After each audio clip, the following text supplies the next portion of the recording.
It's a positive film.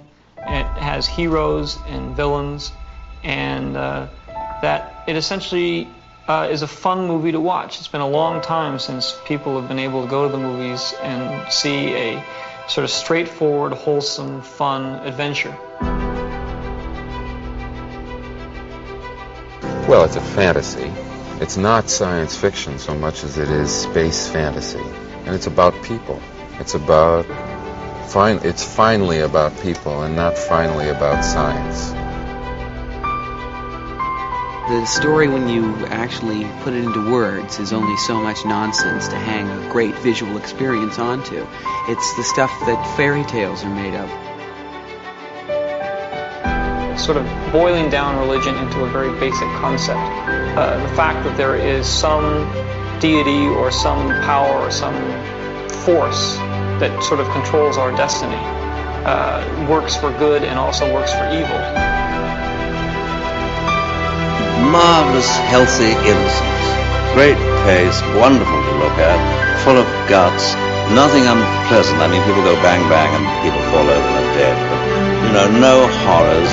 A sort of wonderful freshness about it, kind of like a wonderful fresh air.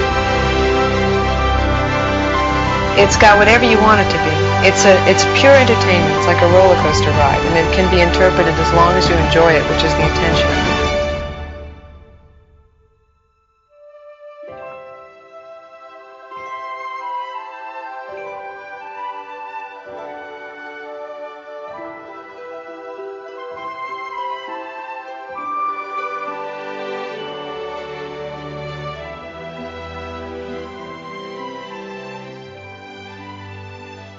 Hello, welcome back to Generation Skywalker. We're here to, last month we released a show celebrating the previous Farthest Froms and the previous 21 shows. Tonight we're here to take a trip down memory lane from December, where all of us attended Farthest From 22, and what an event it was. And joining me to take us through this, we've got Dan Burgess. Good evening, Dan. Hello there. I've got Craig Spivey. Good evening, Craig. Hello. And I've got Mark Daniels. Good evening, Mark. Good evening. So, boys, Farthest From back after a 2-year hiatus. I think Dave nailed it. I think the show was brilliant. I think I thought it went really, really smoothly. Would you all agree on that? 100%. It was good to be back after a sort of, like you say, 2-year break. I mean, obviously, vintage prices on the Sunday were up like we've seen in the past. Did anyone buy anything? Anyone treat themselves to anything on that shop floor? I did, yeah. I bought a couple of bits off Gary Smith. I bought a 45B Palatoy Empire Snaggletooth and Snaggletooth card, which is quite hard to find. So I was very happy to get that. A couple of pencils, HC Ford pencils, and a couple of other knickknacks, and then picked a couple of bits up from my old mate Tom Scaife, who turns up the most incredible stuff. I don't know how he does it, but yeah, he bought a couple of bits down for me to collect. Very nice pickups, very nice pickups. I'd love to be someone who doesn't like follow Star Wars collecting and just hear you, oh yeah, I bought a couple of pencils. I mean, it must look really strange from the outset, mustn't it? I get it all the time, mate, honestly. Craig, I know you were definitely bought something because I sourced it for you on the Saturday.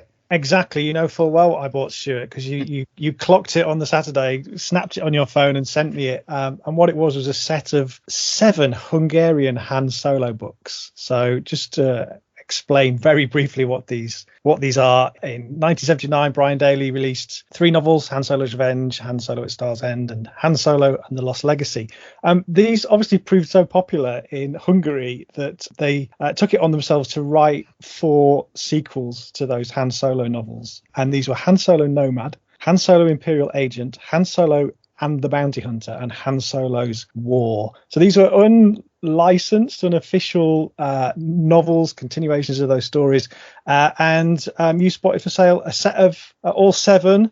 These things have got amazing, kind of crazy cover art from that dying age of airbrushed sci-fi covers in the early 90s. So not a strict pre-1985 vintage item, but getting close, and a wonderful thing to add to my quirky book collection. Very nice indeed. They were very you when I saw them. Yeah. Dan? Yeah, I picked up a display, a shop display of microtins. So I think it's got the top layer missing, but other than I think there's something like 36 of the tins that are in there. So it's a very nice mix of Yodas and AT-ATs and Boba Fett's and Landos and Han Hoffs. So yeah, I've got a nice display of those now on my shelf.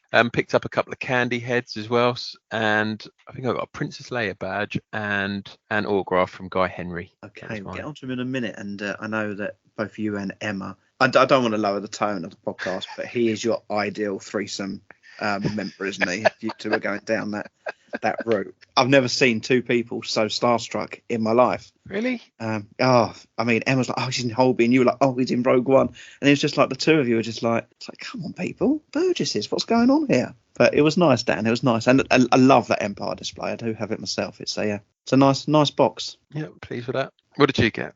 Do you know what? That's a really good question. I've got a memory blank. What's the transfers from the Jedi period? Not Letraset, the other one. Presto Magic things. Presto Magic. I bought the big unused Return the Jedi one, which was graded, which I thought would fit perfectly at the back of one of those white display things I've got. But no, it's way too big for that. So that blew that one out the window.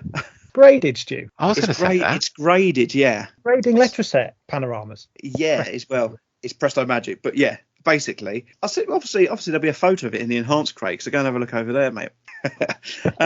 Joe, what I've been after that Princess Leia image kissing C-3PO, kind of like looking like she's topless with bits going on in the background. I've always wondered what magazine it was from. And Joe, I was just standing there just chatting to Marc Hockley, and I just picked something up off his table, opened this magazine up, and it's the first page in there. I was like, ideal. I think I paid $10 for that, and then I basically bought a load of loose figures. Yeah, bought quite a few loose figures ready for my display once it goes up. But I think there was something else, but I can't think for the life of me what. I'm sure it'll come to me one day. Now, obviously, Dan, you've just mentioned Guy Henry. Myself, Grant, and Jez attended, well, on the Saturdays, not just Farthest From. Dave does a family fun day on the Saturday where you've got like carnival stalls. So there's like, rather than a coconut shy, you've got to knock planets off. Got the banthas around the Sarlacc pit, so he's converted some of those. I think they're called Yugo hamsters, but he's made them look like banthas, and you put your money on one and it's the last one to drop into the Sarlacc pit, or I think you've got to survive a time period. There's a Nerf gun, like you used to shoot the tin cans. He's got Nerf guns going on. So you've got all that going on. And then there was a few modern stalls, and then there was a few stars of the film or behind the film, which I'll get onto in a minute. But so we attended that. Me, Grant, and Jez set up our display and had some good discussions that day. So Dan, you rocked up in the afternoon. I think Mark, you rocked up in the afternoon as well, actually. So I think we saw both of you on the day. I came down with Lee Bullock. Me and Lee try and make it down to Farthest From together as many times as we can. And on the trip down, we always have the Rogue One soundtrack on the car from start to finish, from the minute we leave till the second we get down there. It's on constant loop. It's just like a little what do you call it, like a little tradition that we both have. Don't worry about the other soundtracks, just go with Rogue One. Why Rogue One? It was just the first time we came down, we travelled down together, I just had it in the car, and we did, when you're talking all the time and you realise that you've listened to the soundtrack on a loop all the way down. Yeah. And it's just stuck. It's just one of those things that stuck. Well, you rocked up. I mean, like the Saturday, I mean, all the carnival events, I think they're organised by Fanfare Tracks. Dave always has a charity on the go, Salvation Army this year, and I think that's what's the thing. But it was great to see all the little kids come in. We gave away a few freebies to the children, and yeah, I thought it was a constant flow all day. But there was some guests there who we had some interaction with. I mean, we spent quite a long time talking to Brian Herring, who's obviously behind BB-8, a fascinating guy, lovely bloke. Guy Henry was there, like Dan said. Dan, now you and Emma are a bit in love with Guy. Would that be fair? I think Emma is. I just wanted a photo of him just talking. Autograph. So yeah, she's a big Holby City fan. She's probably watching it now. In fact, when we're recording, I think it's on now. So yeah, she was. When I told her that he was going to be there, I think it was a bit more of a carrot for her to come actually. So yeah, she was a bit shy. So I called her over, and yeah, we had a little chat to him and got an autograph. Holby City's actually finishing in March. They're cancelling it. So he was a bit nonchalant about it. She was a bit disappointed. I think she was hoping he was going to get a bit emotional about it, but he was kind of like, yeah, things happen. Well, that's it. A former guest that's been there before played Snoke on Last Jedi, Ross Sandbridge. He was just rocking around. I think he had signed a couple of shows ago and enjoyed it so much he'd returned. He tried to sell me a Snoke Black Series figure out the back of his car. I was like, I don't want it. He went, well, what about a TVC one? I was like, I don't want it. He was brilliant. But he hung around most of the day with us. And obviously then Mark Newbold of Fan for Tracks then interviewed them. First of all, we had Guy Henry, and then Neil Scanlon dropped in, who from the Creature department. He wasn't signing, but fascinating people to listen to. And I'm aware that if you want to listen to any of those interviews, he head over to Fan for Tracks. I think they're all on Making Tracks, their podcast over there. But Mark did a great job of interviewing them. So that was kind of that day, you know. We packed up, we came away, and Dave put on a meal in the hall. I think he had quite a good turnout. I think there was 30 to 40 people in there, where they had Gus Lopez in the evening and Brian Herring. They both did talks on the evening in there. But we headed over to Ringwood for a curry and a few beers. It was good to catch up with everyone. What was there, Dan? A dozen people? Yeah, I think we booked it for a dozen. Yeah, there was a good crowd of us, and we headed it. I forget the names of all the pubs down there, though, but we started off in one pub, had a few pints in there, and moved across to the Indian, and carried on. And I think, what was the name of that pub we ended up in? I have no idea, mate, but they had 80s music playing. We had a good old sing song, didn't we, Dan? Yeah. So it was good. It was good to catch up with her. I mean, that's generally my favourite bit of the weekend. Is the catching up with everyone. So we had a good time. It's been a long time since we've been able to do that. Yeah, it was a nice evening. And Mark, you had Lee with you. He tackled his foul again. I mean, he didn't look like he was enjoying it. He looked quite emotional about it, to be fair. We know he can eat a foul. Sometimes I just think, Lee, just knock down 2 curries a bit and just enjoy it. I have seen him shovel 2 naan breads, a pilau rice, and a fall down, and he's a machine. I can remember being at an Echo. I think it was the first Echo we went for a curry, and I was sitting next to him, and I dipped my naan bread in his fowl, and I was just like, because I quite like spice, but I can remember eating this bit of naan bread and thinking, my God, how can he be enjoying that? That's not. It's like eating fire. It's like molten lava. It's vile. I mean, I'm like used to. I like a hot curry. I like a madras. That's about as far as I'll go, though. Yeah, just different level. Bless him. He's obviously got no taste buds remaining. But I bet your car was lovely on the way back. Wasn't so much the Rogue One soundtrack; it was more Rogue Bum.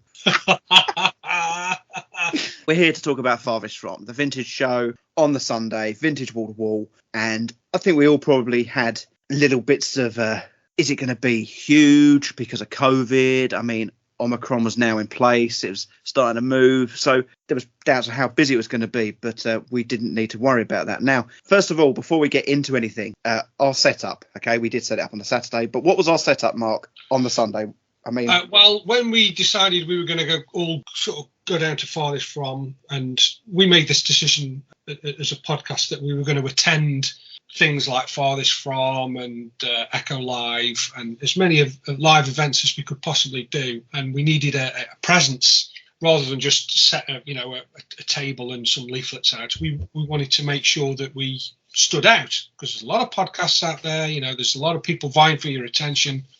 So we decided to create a backdrop with the Generation Skywalker logo on there, nice and large, and our contact details, and a plinth that all sort of collapses down into a nice orderly fashion into a trolley that we can wheel around to events. Proper professional job. We all chipped in for the amount that it was, and I have to say that when I walked into the hall on the Saturday afternoon, it looked fantastic. It was the first time I'd seen it. You guys had set it up with the help of Dave Tree, because he'd put these things up several times before. And I think you had to ask him because you didn't quite know how to put it together, which is understandable if you've never done one before.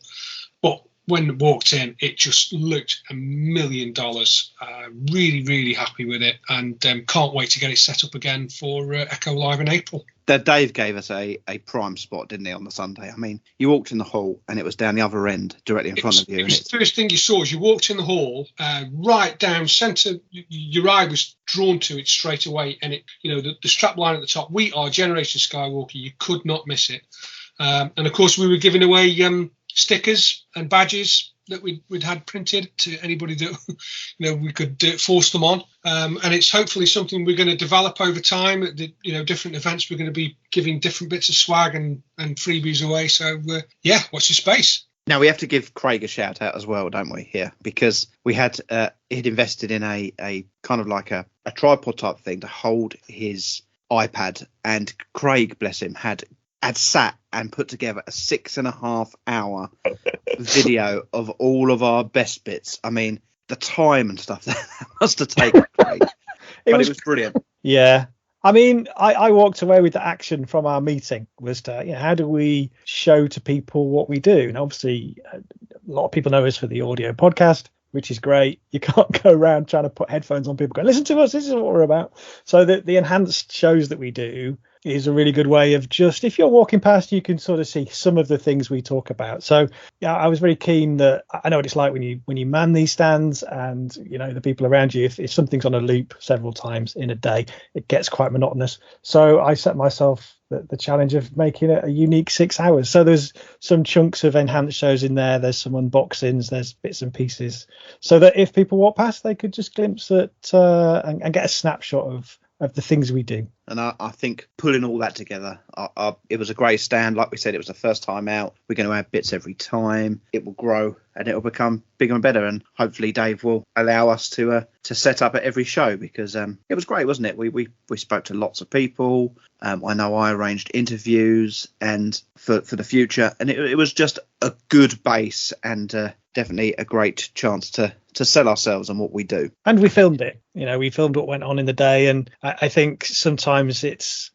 of more value to get something short and vibey and timely out rather than bringing in a professional film crew and filming a documentary. So we put together a little 2-minute sort of best of, really, and we had that out probably the next day, was it? Yeah, I think it came out on the Monday. I think you've done well with that, and obviously that's over on our YouTube if people want to check that out. Now, I have to take my hat off to Jez for the Sunday as well. He was on interview duty. I looked through this list of interviews. I think all bar maybe one, which I think Marc did. I'm going to say he did all of the rest of them. So he was properly on it. So over the course of this show, we're going to have these interviews and what was going on. So a little montage to start with. So most of these are short ones. Chris Mann, great to see him again. Last time he was at Farthest From when he sold his collection several years ago to fund things in his life. We've got him outside in the queue. Andrew Karnecki, who works with Dave Tree, talking about the queue and whatnot. Rob Marsh early on, what he's finding, and Andrew Norton off of TVR. So let's go over to those interviews.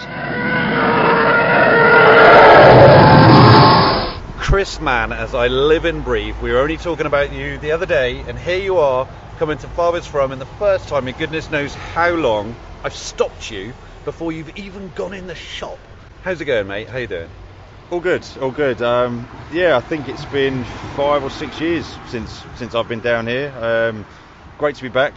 Just sort of slotted straight back in with Jez, Grant, Richard, talking outside, back with the second family, so to speak. I think last time I was here I was selling my mock collection, so that bought a car with that, so that was 2015. So yeah, it's got to be 6 years, so it's been a while. It's good to see you. So what's brought you back? Why are you back today? I think just with everything that's been going on, I don't want to mention the word because we've all had enough of it, but I've missed coming down here. I lost touch a little bit with Star Wars when I lost the collecting bug, so to speak, and sold up all my collection, and just life got in the way, so didn't make it down here. And then obviously with what's been going on and how mad the world's been, this date was announced and it was straight on the calendar. Spoke to Laura, my wife, and said I'm out on the 12th of December. Right. Oh, where are you going? Farthest From. Oh, you haven't been to one of them for ages. Oh, good. Yeah, go and have a good day. So, and just wanted to get back down there and see everyone, so. Cool, excellent. Well, I know you're going to go in there. Just briefly, what did you listen to on the way down here? The Farthest From celebration episode, just to get back in the feel of it, and reminiscing about the first one we did, staying at your house, and the mocks that were on display at your house for sale, and yeah, just getting the memories back in lead up to bumping into everyone again. So. All right, mate. Sorry about all the noise. Typical.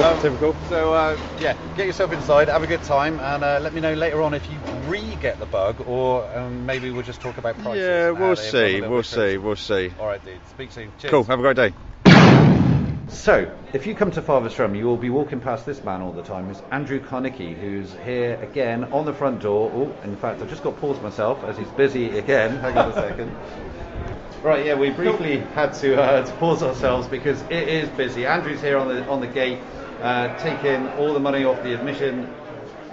squaring everything away. Andy, how's it going, buddy? It's going really well. I say we've got a really busy crowd at the moment. I say everyone got in really quickly today, so that's been great. The pre-ordered tickets have made it a very smooth process, so people have got in as quick as they can so they can buy their products or go and speak to the guests all they want to. Yeah, brilliant. How many people do you think you had queuing outside? The queue looked quite long. It must be about 40 to 50 people queued up. Brilliant.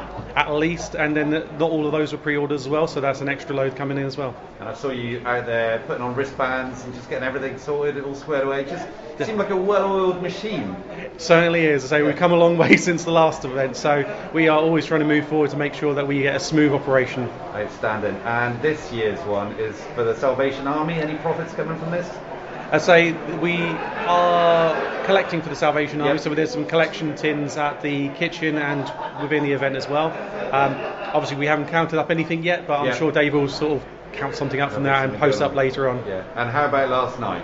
Last night was good fun. I'd say we had the Christmas meal. I'd say there was at least 40 people there at the Christmas meal. Yeah. Lots of guest talkers. So we had Brian Herring, who was talking about all his work with, like, say, BB-8, the Pogs and stuff like that.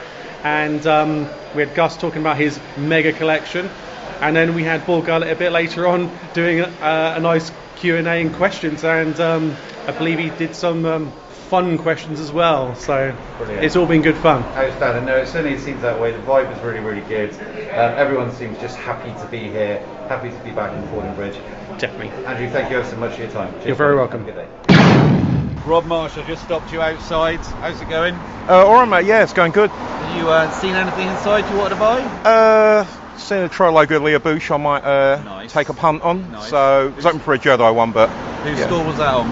I'm not too sure. Right, okay. I'm not too sure. It's hard to tell where everyone's got their masks on. Yeah, it really is, who's who. So you look at the eyes, yeah. What do you think of the weekend so far? Good. Good crack with the lads last night. Yep. Down in Ringwood and that. Obviously it seemed to go well here last night at Dave's dinner. So brilliant. Yeah. Right, well, you come and let me know later on if you get that Leah Bouche. Will do, mate. Nice one. Have a good day. Cheers, mate. So I'm pleased to be joined by Andy Spoons Norton from Vintage Rebellion, long-time friend of the Star Wars Forum UK and a long-time frequenter of Farthest From. Andy, great to see you. Great to see you as well, Jez. How's it going, first of all? I'm very good. Yeah, I'm enjoying life. Can't complain. It's lovely to see everybody here. Yeah, it really is, isn't it? And it's lovely to see most of people. I mean, it's difficult actually having a look at people because you're just looking at people. Lots of black jackets, lots of face masks. It's actually quite difficult to spot who's who sometimes. But isn't it refreshing? You go a lot of places and there's always a handful of people without masks on. Yeah. I don't think I've seen anybody downstairs not wearing a mask. Shows that vintage toy collectors play by the rules. Absolutely. Mate, it's great to see you. Talk to me about your Farthest From journey, first of all. You've been to numerous of these, haven't you? I've only ever done the Christmas ones. Right. The summer ones tend to clash with my holes. Yep. And the spring one never made it for whatever reason. But I've been to every Christmas one now for as long as I can remember. Richard Hutchison always picks me up in Sheffield. He then tells me about his life for 4 hours. Right, yeah. And we arrive. Brilliant. And it's nice. I think we rub along well enough because he normally has me as his roommate. So we're staying in, I think, maybe only the second time for me in Ringwood. Mm-hmm. So it was an expensive couple of taxi rides last night. Yeah. But worth it. It was good. Last night sounded very well organised. And again, today the logistics appears to have gone on rails. So once again, Dave and team, and it is a big team, have done really, really well. Andy, tell me about your collecting at the moment. Now, we've had you on the podcast before, your website, the way in which you catalogue everything, and I have seen you've made a purchase already today, haven't you? I have. So I sort of go in waves, but at the moment, the wave has been going for a very long time. Right. So for the die-cast run, there's very few carded ships I needed anymore for that run. But for the box ships, I just had the 4 basic box ships, 3 on Palatoy and the TIE Bomber. They take up a lot of space. But as Stu, he mentions from time to time this book. In fact, I'm on garden leave at the moment. My plan was to finally write the die-cast book. Got 2 months doing nothing. can write a die-cast book. Absolutely. I'm playing Zelda every afternoon, and right. The book's not getting written. But I wanted to do that book. I would like to have in my possession, or know where it is, an example of every die-cast carded unboxed item. So I thought the easiest way to do that is I'm going to put a run of those boxes together. Mm-hmm. They're quite rare, some of them don't come up too often. So I thought this will be a long road. They're quite pricey. You know, I'm a normal person. You haven't got money to burn, but they've just been coming at me left, right, and centre at the moment, and I know I won't see them again if I don't buy them. So a bit of juggling the old accounts. Yep. And so I must have picked up four boxed die-cast ships in the last couple of months, and I'm off to Leicester Vintage Toy Shop on Monday to pick up 2 more. Fantastic. So that's actually been another big part of my life. I'm quite a sociable person. I'm not going to work. I'm at home on my own. I've been watching all the back episodes of Leicester Vintage Toy Shop. Yep. They are like I've never met either of them. Right. Joe and Gav. Brilliant. They're like family at the moment. Yeah. my friends, my TV friends. Oh, nice one. Good for you. But I'm also going down the micro collection. So I sold all my micro collection. I don't know now. Certainly pre-pandemic. Mm-hmm. I love it. But it's a space issue. Yeah.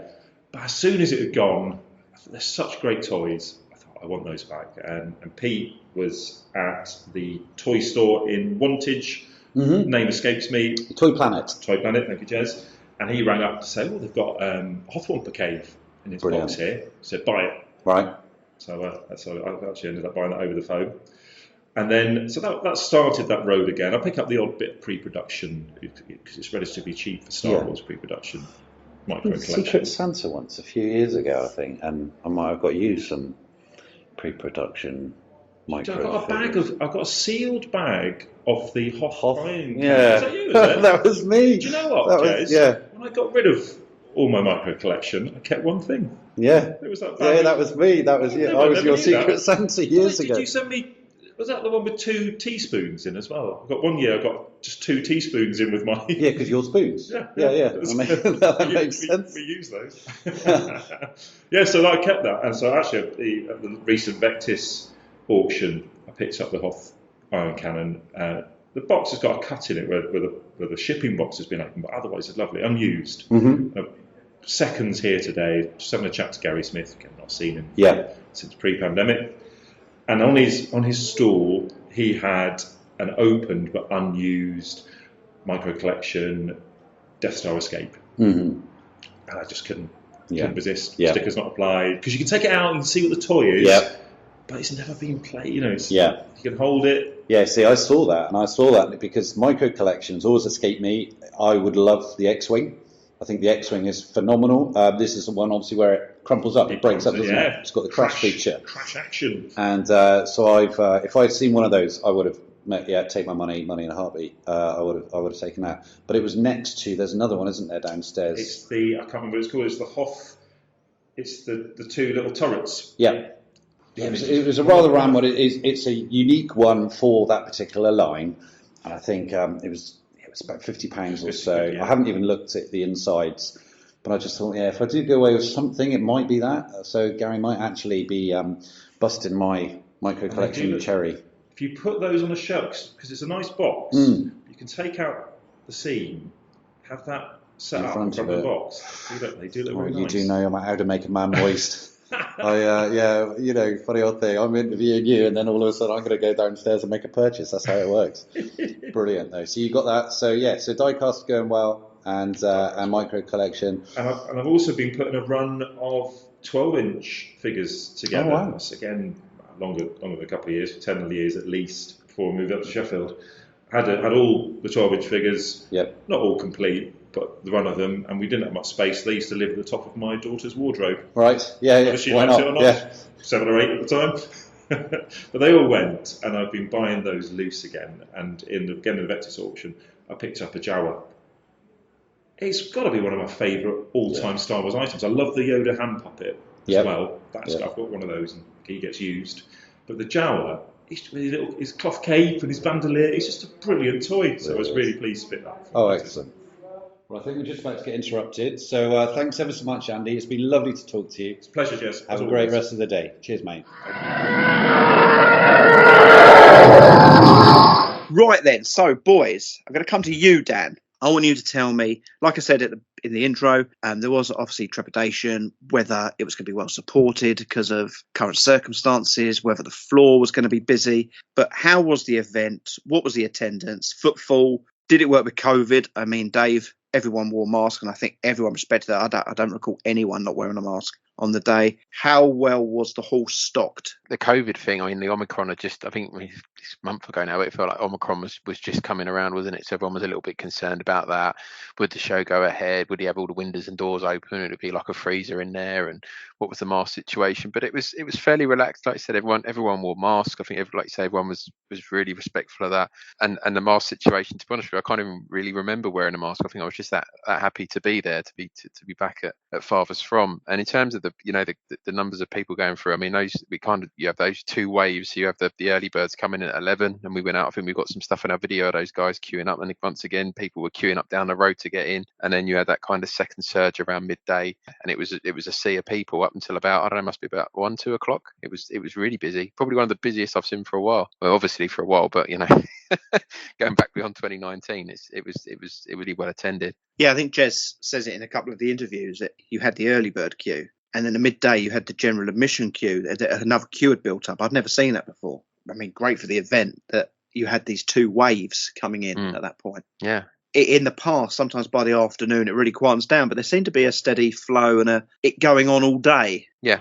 More so than we've seen before. I normally leave about 2 o'clock or something like that, and it's starting to die down. But it felt, I think we ended up packing up 3 or 4 o'clock in the afternoon. It still felt like there was people milling around to the very end. Yeah, it's definitely one of the busiest shows I've been to. Farthest From wise anyway. Like you say, there just seemed to be people there right up until the end, whereas before in previous Farthest Froms there's been a bit of a lull sort of late lunchtime where there's a definite sort of dispersing of people after that time, and it goes very, very quiet, and you don't really sell much unless it's to other dealers towards the end of the day. So yeah, definitely one of the busiest shows I've been to. And in terms of the collectors, there was a lot of people that we did know, and there was probably just as many or more that we didn't, that I've never met before, that were milling about. So yeah, lots of familiar faces and lots of new faces. Well, two familiar faces that, if you were asking me, to people who always attend Farthest From, these two would definitely be on it. We've already mentioned Lee Bullock, but also Jon Aves, always around, normally helping Gary Smith on his stall. And Jez caught up with them together.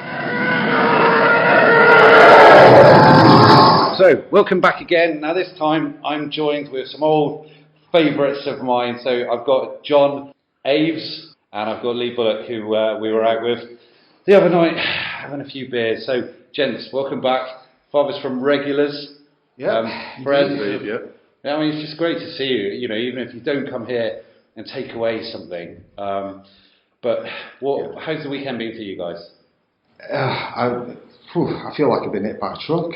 It's been brilliant. I mean, whatever I walk out of in terms of for my collection is really irrelevant. These Christmas do's that we do with Farthest From are, well, I mean, they're staple now, and I get to see people I've known for decades and, some of my best friends on this earth, you know what I mean, come to this show. I'm not big on Christmas traditions, but this is a Christmas tradition that I value. This is great. And, at the end of the day, Dave Tree is the absolute legend as he is, and he's been a wonderful host. Yeah, I couldn't agree more. I totally feel the same way. I don't expect to find anything when I come to these events. Yeah. But to me, seeing the guys, that's priceless. Meeting up with old friends, as Lee said, people I've known for a long time now. Yeah. I look back and I think, I can't believe I've been involved in this for like a quarter of a century plus. Yes. Yeah. And it's just catching up is what means the most to me. It's priceless. I think from my perspective, I've been in this game now for 32 years. Mm-hmm. And you 25, 30 years yourself. I remember when I first met yourself. Yeah. I mean, he made me feel very welcome at Memorabilia when that was a good show back then. Yeah.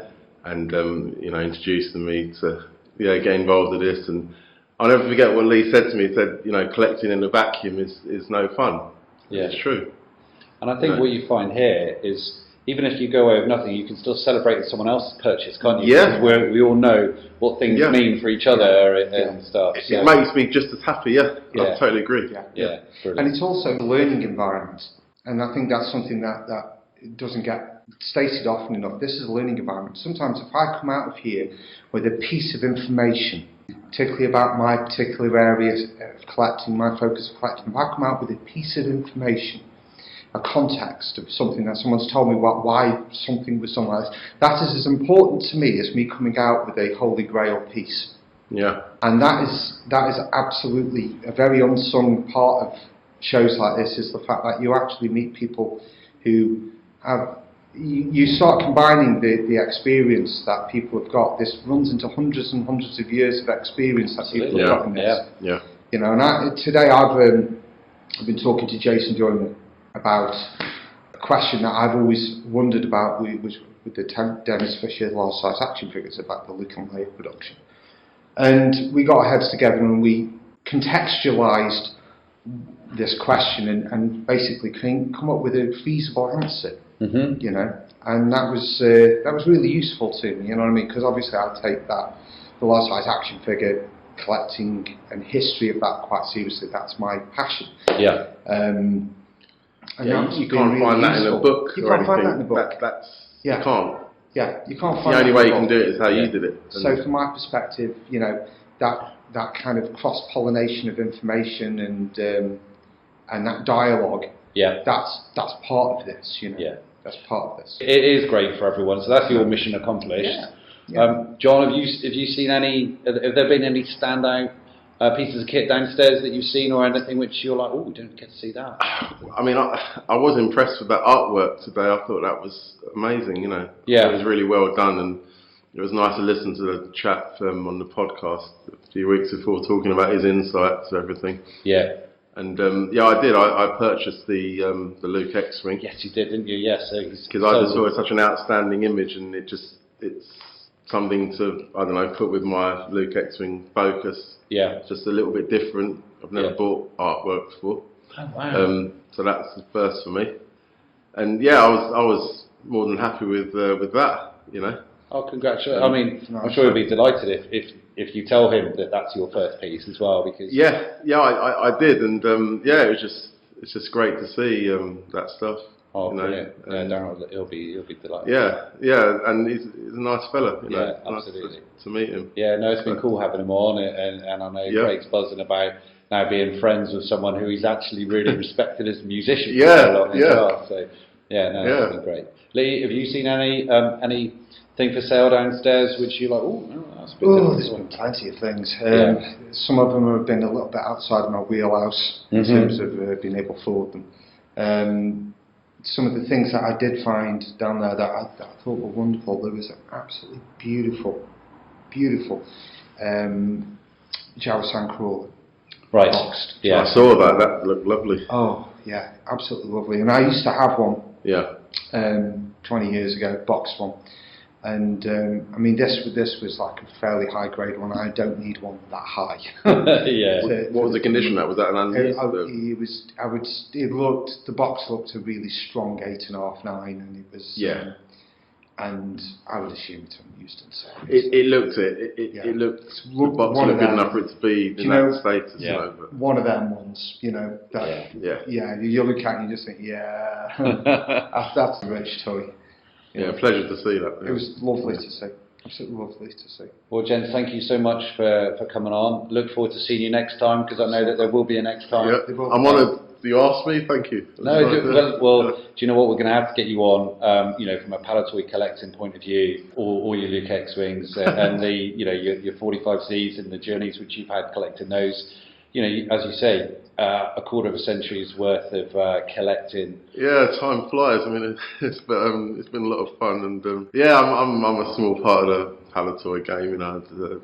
Came into it quite late, to be honest. Wish I'd have got into it a bit earlier, but still, I've had my fair share of fun. I can't complain. Cool. Yeah, so. It's just felt like 25 years now with me, hasn't it? Well, gents, It's wonderful, yeah. It's great, yeah. Thank you so much. Safe journey back. And Merry you, Christmas. Jez. Thank you so much. Yeah. See you Thank again. you. Cheers. Yeah, top man. Thank you. You've just mentioned the floor. It was rammed. Stalls down the middle. Let's discuss the stalls and what we saw there. So I'm going to break this into three sections. So first of all, the artwork. I'm going to come over to you, Craig, because Darren Hayman, who you recently interviewed for the podcast, and Bowman's Green were both there. So can you tell us a bit about their stands? Sure, yeah. So Bowman's Green, if I'm being absolutely honest, I don't know that much about. So jump in if you can add to this. I'm not sure whether it's just one guy or a team of them, and there's not a lot of info on their website. But from what I saw, I describe them as curators, samplers, and remixers of vintage Star Wars comic art. Does that sound fair? I think that's exactly the flavour that Simon from Bowman's Green is going for. He takes Marvel and Palatoy artwork and puts a new spin on it. It works. Yeah, I love vintage comic art, and you can take a single panel and take it out of context, put some white space around it, colour it up, and it's a thing of beauty. So I think that's a really smart way of bringing some of that old art back into people's front rooms. So they do that. Obviously, the Marvels used to do a lot of pin-ups, so they do those sections where they'd have a group image. So they kind of take some of that stuff. But what they also have done is sort of more pastiche, sort of what-if style ads, particularly for the mini rigs I've seen, and the Cap 2 was one that was adapted for Dave's Cup 2 promotion, where you could buy a ceramic mug featuring the design, and you got 2 cups of tea included. Simon of Bowman's Green, Craig, is the person that I got your Hungarian books from.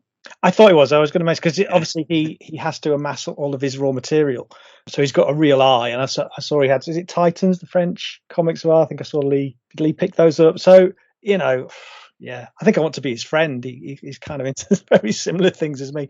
He also produced a exclusive poster for the show, black and white poster featuring some of this retro comic art and the Farthest From logo that you could buy at the event. I got a poster. It's really good. Actually, Grant sent me it, so I didn't actually pick up the event, but he had one spare, so he asked me if I wanted it. But yeah, now I've got it in hand. It's really cool. Find a little frame for that. So indie legend Darren Hayman, singer, songwriter, artist, and former frontman of Hefner. If you've not checked out my interview at the show 56, you can hear us discussing how the discovery of his childhood Star Wars figures led him into his latest art project. So he's a guy who's an old hand at art fairs and indie music label events, and he wanted to test the market with the Star Wars crowd. So he'd had a bit of a disappointing experience at what's probably a bit more mass market, the London Film and Comic Con at Olympia earlier on in November. So he wanted to go deeper, a layer deeper into the world of vintage Star Wars collecting and attend Farthest From. I mean, to be honest, I think it was as much about him coming as someone who is taking tentative steps into vintage collecting himself. But he was there with his pal Dan, and he was selling his original interpretation of vintage figures. So these are original paintings on canvas. If you're looking for tight, technical, photoreal renderings of your favourite characters, these probably aren't for you, because they're a lot more expressionistic and quirky.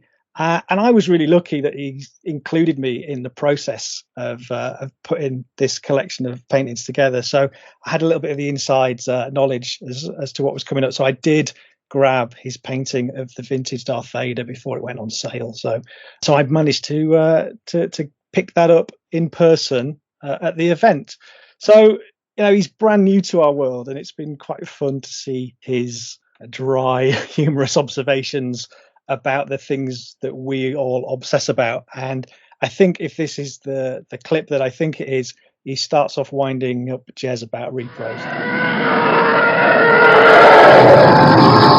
Darren, Farthest From, we're right at the end of it now. How's it been for you? It's great. I've brought some fake guns. I've brought a droid factory because I considered a three-legged R2 to be essential for my loose run. guy over there selling Vinyl Cape Jawas for 50p. None of you guys knew. He's right next to your stall, and we brought 5 of them. So it's been a win day. I've given a few of these tips to you guys, given some of those tips to Craig. I think he's going to follow up on some of them. It's been good. True shopper. Indeed, fantastic. Yeah, I'm going to hang around with you a little bit more. No, you've really got to get into the fake gun stuff. It's really sweet. Oh, we all love a fake gun. Now, here I am. It's at least one less painting which I'm looking at, because I definitely saw a Luke X-Wing earlier on. Yeah, Luke X-Wing sold before we even opened, and Right. I sold Darth Vader to you, and Boba Fett sold. So I think by the time they make the 4th trilogy of films, I might have sold all of them. Right, okay, the 4th trilogy. I mean, look at them. Look at all these now. So we're looking at Biker Scout, Stormtrooper, Greedo, Ben, Leia, Bespin, Snowtrooper, Leia Holt. As you said in the podcast, your Leia run, TIE Fighter Pilot, and Emperor's Royal Guard. Ooh, yummy! Thank you very much. Just been handed a can of the Mandalorian by Craig, which is a delightful drink. Oh, yes. Whoa, And no. I've just been handed the Jedi Mind Trick, which is wonderful. I'm being patted on the back by Lee, who's just off. Cheers, Lee. Thanks, mate. And so it's been a good weekend for you. It's been a good weekend. I really enjoy finding out about this stuff. I really enjoy my memory being prodded at. I now it's not so much about seeing the things that I had when I was a kid. It's about seeing the things that were in the corner of the toy shop that I couldn't afford. And for instance, I'd completely forgotten, I was just talking to Craig about this, I'd completely forgotten about mini rigs. Yeah. And I'd completely forgotten they existed. And I remember being quite confused by them as a child, because I thought, I didn't see that in the movie. Did I not watch the movie properly enough? And if I watched it again on slow motion, would I see these things? And then realizing that they're just created just for the kids. So I like all of that. I like all of what it does to my memory. And I have brought... Oh, yeah, okay. Here's another thing I've just learned. Well, I was kind of thought, okay, what could I collect? Like, I don't want to do the whole lot. Well, I don't want to do the whole lot yet. But I've got 2 of the 6 bounty hunters. Let's collect the bounty hunters. So what's this? What's going on? Forlom isn't called Forlom. It's called Zuckus. Zuckus called Forlom. Well, who knows what dares to dream? Well, I've brought both, Amazing. just because Craig was confusing me over which one it was. So I've got them both, but I still don't know which one's which. But anyway, I've got Forlom and Zuckus. Oh, good for you. Well, listen, thank you ever so much. So I just wanted to let you know, I'm sure you're probably aware of it. The gentleman who bought your Luke X-Wing, so thrilled of it, and he's told me that's his first ever piece of Star Wars artwork. He was a lovely guy. He's really pleased John. with that. Yeah, excellent. Well, listen, thank you ever so much. Yeah, okay. Merry Christmas, and hope to see you again. Cheers. See you later. Bye. Other things that are on for sale on the show floor was display solutions. I mean, we all have these massive collections. We want to display them the best we can, and there was 2 there on show that day, Craig, so I'm going to come back to you again. And obviously GW Acrylic couldn't be there due to Christian having got COVID. If Christian had been there, you would have had the full house of contemporary display solutions. So Drew, I think we've mentioned a few times on the show, particularly back, I think it was about show 40, where I interviewed young Seth Elwell and talked about his delivery of his loose vintage figure case. So for those who aren't familiar with these are the cases that come with bespoke backs so that you can place your figures on little shelves in a pre-designated spot, the colour of which the background will reflect the card back it was on. There'll be a little nameplate, and you can get these in various configurations to suit your space at home. Yeah, I think he must be responsible for 50% of the new loose collections out there. I mean, they are an object that makes you want to fill it in. And if I was going to get my vintage collection up on the wall tomorrow, I would definitely entertain one of these cabinets. So he was at the show. I think he had some show deals. I think there was, if you bought them in person that day, you got a little bit of a discount. And I'm sure he had a very successful event. Deflector cases, DC. I'd not come across them before. You know, they were in the corner as you walked in on the left hand side, and as a stall, you know, looked like not a lot. You know, there were tables of flat packed boxes. So yeah, it wasn't something that you gravitated towards straight away. But as the day went on, I kind of wandered over there and I kind of like to see what these are about. And I have a very specific display.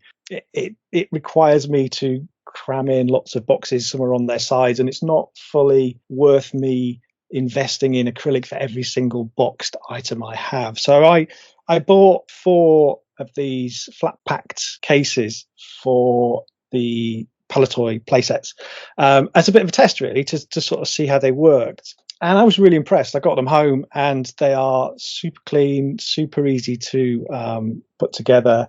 And they're just what I need. They're lightweight. I've got this stuff on a shelf. If it was all acrylic, it would soon come off the wall. So a really good sort of solution that provides an alternative to the wonderful acrylic cases that GW do. So I've got a bit of a mix and match sort of situation going on there. I think there's a whole show in this. I think there's a full Generation Skywalker episode in discussing all the different display solutions there are out there at the moment.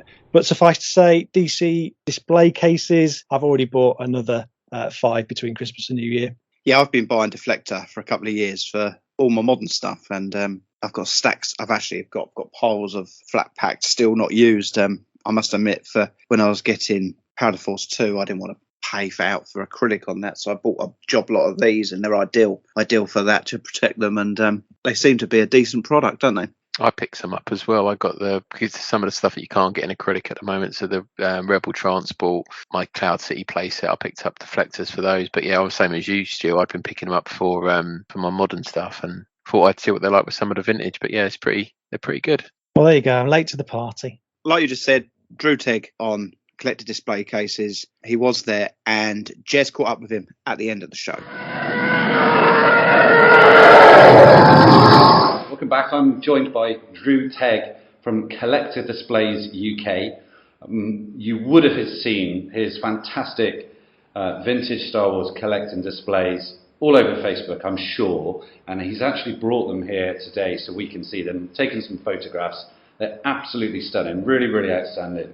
Drew, welcome to Farthest From. We're right at the end of the day now. Yeah. How's your weekend been? It's been very good. It's been very busy. It's the first one for me this year. Yep. I've done Echo Live before, but this is the first time I've done Farthest From. So yeah, it's been good. Can you just please give me a little background about your displays? Because from a professional point of view, are you a carpenter yourself? What's your profession? But I've done all sorts of stuff. But my background is in 3D design. Right. For retail. So I did that for a while. Then I spent about 15 years as an architect. Right. And then I decided I needed to do something a bit more physical. So I collected Star Wars. I liked making furniture. So yeah. It works for me. Right. Yeah. So you've been collecting vintage for how long? Oh God, since I was a child. Right. Okay. Brilliant. So many years. So. But I've really pared down my collection. I just have a full set of figures now, and that's done. Yep. And I'm trying to decide what I'm going to start collecting next, because I just want to focus on something. But every time I look at something that I really like, it's the most expensive thing possible. So. Right, of course, yeah, it usually is. Popey's was what I was thinking of next. Right, yeah, I have one. I had a Han, and then I ended up exchanging that for Luke X-Wing. So I'm pleased with that, but that's my one. Now going on to your cabinets, right? Yeah. So you've created these bespoke, fantastic, so well. In fact, what I'll do is I'll stop myself and I'll just ask you to explain exactly what they are. Yeah. Because you brought 3 with you today. Now I don't know if that's the entire range, but please fill your boots. So basically, there's probably about 20 different designs on the website. But it was initially something for myself because I had started collecting figures again, and I wanted something to put them in. I searched everywhere for a display case that I thought was nice, and I just couldn't find anything anywhere. So I just decided to design my own, which is still on my wall, and it's not as nice as the ones that are in production now. But yeah, that was it really. And I wanted something that was more unique, so not something that just has loads of glass shelves and all that. So Marty came up with the shelfless slot system, where all the figures just stand alone on the back panel, and the light fills the case really nicely. So yeah, and there's a huge range on the website. So from a only audio point of view, what you're looking at here is a very colourful cabinet where each figure has got its own coloured backing based on the coloured backing within their card art. Yeah. Which is great. It really, really clever. Yeah, I love the integral way you've got them. So is that just little acrylic pegs almost, is it, which fits in there? It's a figure stand which a lot of collectors will be familiar with. Yep. The clear discs. Yep. It's been designed to suit those. Fantastic. So, but they come free with the case, so you don't have to have them already. So with a full 96 run case, you get 100 figure stands as well. Right. And they just slot into the back. And what I like about it is the detailing as well, because you're holding back here. You really want to sell it, because what I've seen is Death Star panelling around there as well. So you look at it, and it's Star Wars, isn't it? It is absolutely Star Wars. There's no mistaking it. And it's, from my point of view, it had to be in Kenner release order. Yep. So basically, that's the way that most of them are set up. There are some generic ones where you can put them in any order you like, but for me, it had to be Kenner release order. But yeah, so there's cladding on the left and right, which is all the Death Star panelling. Yeah. They're very, very high gloss. Yeah. The front panels are UV resistant. It'll stop about 97% of UV rays. So really? Once you've got those figures in there, they're safe. Yeah. There's a magnetic seal all the way around it as well. So the face panel lifts on and off, but the magnetic seal stops all the dust. So you don't have to do that yearly dusting of all the figures. You know, once they're in there, that's it. Fantastic. Yeah, mate, they're beautiful. Now, how can people find you online? So you can go to www.collectordisplaysuk.com. All the cases are available on there, and there's lots of detailing on there, so you can get some more information. Brilliant. They truly are excellent. They're really beautifully done. The idea of that on-off with the magnetic seal, high gloss, they're stunning. So Drew, thanks ever so much for coming on. Safe journey back. Merry Christmas. Thanks. And to you, and to everyone else listening. So let's talk about the shop floor itself. So Mark, I'm going to come to you. The show is about the vintage. There was plenty of vintage on show. Give us a few highlights from what you saw on the day. Farthest From is all about vintage. Let's make no mistake. But one thing that really did strike me about the show was how that is started to go hand in hand with other sort of sellers. So it's not all vintage now. There's obviously we've got the podcasts in attendance. We've got artists, the Deflector guys there that we were just been talking about, as well as Christian, who's normally there, couldn't be there, like we said, because of COVID. But the vintage side of things, that was still very much in abundance. As you walk in through the hall, you are met by just complete walls of the stuff. Some of the photographs and the videos that we posted online, when you actually watch it back, you think, good grief, how cool is it to see shows like this still exist now? And there was Paul Waterer there, Nick Dykes, obviously, Marc Hockley, Jamie Woolard, Space Bridge guy was there. Some fantastic sellers, Gary Smith as well, who I mentioned previously. Loads and loads of boxed items, lots of boxed items. Not what I would call a lot of high-end rare stuff. I think a lot of it tended to be quite relatively easy stuff you can get relatively easy on eBay and Facebook and whatever. But there wasn't, from previous shows, there wasn't a lot of high-end rarities. There was certainly a few foreign bits in the mix. I know, Craig, you got those books, didn't you? So Marc Hockley was doing an absolutely blistering trade on concept art that he'd got from the sequel films, and he sold a load of stuff to Jason Joyner and Gus Lopez, and I was watching them wade through all these sketches and coloured drawings from Force Awakens and Last Jedi and Rise of Skywalker, and some fantastic, amazing stuff in there. All the traders that I spoke to during the day, especially at the end of the day, I said, how have you found it? Has it been good? Because it's one of those where it's either going to be really, really good or it's going to be really, really quiet and they're going to struggle. And everybody that I spoke to, without exception, all said they had a great day. I think there's been a real pent-up sort of desire for Farthest From. From for so long now, and the same with Echo Live as well, exactly the same. People want to get to these events. They want to talk to one another. They want to socialise. They want to see stuff. They want they want to go rooting for things. They want a bargain. They want to come away with things in hand rather than wait for the postman to turn up. It's the old school way of doing things, and that is at the very heart of what Farthest From is about and what Dave Tree wanted to achieve with Farthest From, an old school collectors fair. And the last one was by no means any deviation from that original thought process. It was fantastic. I really enjoyed it. Yeah, you're right. Marc Hockley had some great stuff, didn't he? He had a great 8-pack mailer that was graded, wasn't it? Yeah, that was probably one of the higher end things that I saw. Nice sandcrawler as well, wasn't there? Box sandcrawler I saw. Oh yes, there was that. Now I'd not seen that chap there before. What was his name? Like, he'd got boxes and boxes of Last 15. Incredible. I mean, in terms of prices, there was still bargains there. I picked up a couple of bargains. I know there was Dan, that display box you got. That was an absolute steal. Yeah. Some fantastic prices there for things. I mean, yes, there were things that were expensive. Last 15 or Last 17, whichever one you want to call it,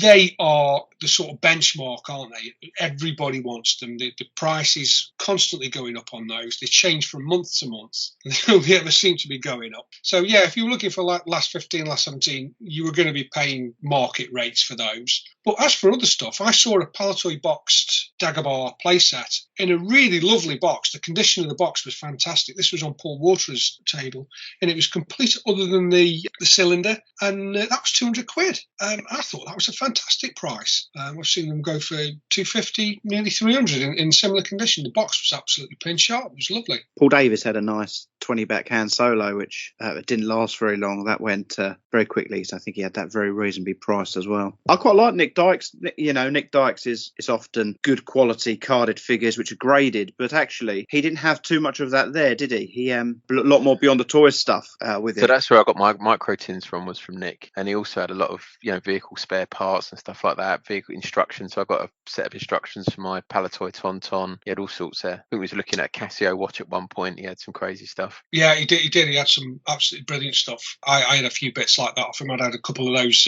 Ballantine passports to fill in my display. Some pencils I think I had off him, and some bits and pieces out of those spare parts bins. What a great idea they are. I mean, the amount of people I saw queuing up to go through those looking for parts they needed. Fantastic idea. I think that's with some of us. Obviously, we're quite. I like to think myself as fairly seasoned now, and I've got all my vehicles and stuff like that I've got of boxed and complete. I don't really need to go rooting through them, but if you're just starting out and you have got ships that are part, it's heaven, isn't it? I remember when I first started going through some of his bins and finding on the Imperial troop transport, the black things that sit on the characters' heads, what they called the restraints. Yeah, there's something like that. Yeah, those just like that you probably pay the same for on eBay, but you haven't got to pay for the postage. You can pick it up in person, stick it in your pocket, and take it home with you. Yeah, he had a good mix of stuff. Nick Dykes did. There was something for everybody on his table. Very nice Palatoy 45A IG88 that he had. Which, if the numbers came up on the lottery, I would be on the phone to him straight away for. Nice. Well, let's head over to some more interviews then. Jez in control here again. Marc Hockley we've just spoken to. He speaks with Mark. Wayne Totty of Echo was there. He was selling some of the Echo guides and calendars, and Jason Smith of TVR. So let's head over to them. A few words for Generation Skywalker, sir. Hello. Oh, that was one word. How are you doing? There you go. You have to shout. Have you had a good day? I've had a great day. I've had a lovely day. It's so nice to see everybody. It's so nice to just see people's eyes. Yeah. Despite not their smiling faces, but their eyes. Yeah. And I got to put like the top half of a face to a name. Yeah, I saw Ed Grant earlier, and it's like Ed. He's like, yeah. Oh, a lot of people haven't recognised me with my mask on. It's like you won't recognise me because of my red arm. It's one of those moments. It's amazing the amount of people you recognise from their eyes, actually. It is. So I think everyone's had a great day today. I didn't get to buy anything because I only got half a look around, but it's been phenomenal. Lovely to see everybody again. Good vibes. Another roaring success. Wayne, you are live on the podcast. You're not live on the podcast, mate. How you doing? You're right. Yeah, I'm good. Thank you very much. Good stuff. Farthest From, how's it been for you this weekend? Yeah, it's been a real nice day. It's been great to catch up with people. Yep. It's been quite busy, hasn't it? Yeah, it's been lots been of awesome. nice items. Now, Wayne, your focus is now have to be on something coming up in April next year. Would I be right in saying that? Yeah. Right, okay, just remind everyone what's going on in April next year. We've got Echo Base Live coming up on the 2nd of April. Yep. It's a great time to get together, trade toys, meet some guests, and just have a good time. Brilliant. So Red Edge, check it out, Facebook. So it's going to be Echo Live. But it's great to see you and the Echo guys down here this weekend. It's just been really good, hasn't it? Yeah, it's been real nice. Nice one, mate. Thank you so much, and safe journey home. Yeah. Thanks very much. Brilliant. Cheers, mate. Jason. Yes. For the second time on the trot, you're on Generation Skywalker. So, Vintage Rebellion presenter. Now, what have you thought about Farthest From this weekend, mate?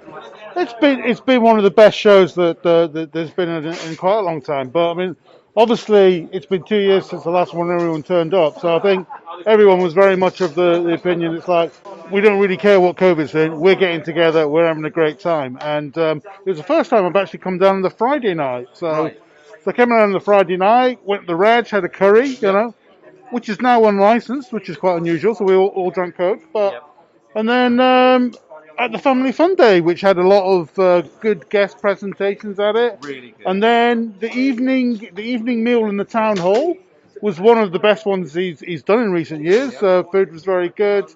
There was good range of talks and stuff, and there was sort of bar service to the table. So you ordered on an app, and you got your drinks at the table, which is very nice. And then the show today has just been really good. Lots of vintage sellers that I'd not seen before, so I've had a good range of new stuff as well. And it was just so good seeing everyone after like 2 years without seeing everyone. So Jason, it's been really good. Home with you? Have you made any purchases today? I've made a few. I mean, there's all the Bowmans were doing all their Palatoy mini rig prints. I've got a set of those. I've got the show poster, but I did have a Star Wars display box of 8CF pencil toppers that I needed a lot of the pencil toppers to fill up, and I managed to get all of them in one shot at this show. So, fantastic. So I was very happy with that. So that was good. Oh, brilliant. Well, listen, it's been great to see you. Safe journey back. Thank you. I'll see you at Echo Live. Yeah, Echo would be the next one. That'd be fantastic. Have a great time. I'll see you later. Great to see you again. Cheers, Jason. Thanks very much. To come to you now, Dan. With regards to other things, I mean, we've mentioned artwork being sold and display cases, but there was also some different things on the floor. So we had our contemporaries. There a couple of other podcasts. So there was the Band for Tracks guys. So they were kind of obviously they're quite closely affiliated with Dave. They were doing they did a lot of the interviews on a Saturday, like you've already mentioned. But they were doing they did a podcast upstairs in Fording Bridge in the morning. Yeah, and they were milling around. Came over, spoke to us quite a bit. So yeah, you had the Band for Tracks, and you also had the guys from TVR there. So I think Richard, Jason, and Spoons were all there. So they had a table there, and they were giving out business cards and other bits of swag. So I think that in terms of podcasting, guys, that was that. Yeah. So also Dave was doing a lot of charity work for the Salvation Army. We obviously had the bits of the games that were laid on Saturday that you've already mentioned. He had the Cup 2, which Craig's mentioned. So that was £8. I think it was for the Cup, $7.99, and you had a Bounty Hunter capture log with 2 stamps on it for 2 cups of tea. And also Mark had a small table as well, separate from Generation Skywalker, where he was setting off some of the Palatoy group posters. So there was the group picture that you done with Han Besbin, Luke Besbin, Leia Besbin, C-3PO, Lando, and the Yoda action figures with all new action figures. Beautiful poster. I've got it framed on my wall for when you bought them out last year. And also the Boba Fett poster that you did. So yeah, there was a table for those. And then at the end of the day, Dave done a short auction with several items. I think there was a Dengar baggie, and then was it an Echo Live poster you won, Stu, with all the autographs on it? Yeah. I don't think he's released the number yet and how much he's raised, but I imagine he did quite well for them. Very much, and it's always good. I mean, he does loads for charity and for his local area, so hats off to Dave. Let's go over to another interview then. This one Mark did with Steve Davies, who he was walking around with a plastic bag which included a 12-pack vinyl cape jar in there, which you don't see many of them around. What a pickup he had. Let's head over to that interview. Today with Mr. Steve Davies, as I'm sure some of you will know on Facebook and on the forums and stuff, that he is a very, very big Palatoy collector and loves his Palatoy carded stuff, from card backs, reseals and mocks. And I've just caught up with him and asked him, what have you been buying, mate? And he's just let me glance into his bag, and I've almost fainted. So I'm just going to hand over to Steve now, and Steve, just tell me, what have you just bought? I've just bought a vinyl tape Jawa Palatoy 12 pack.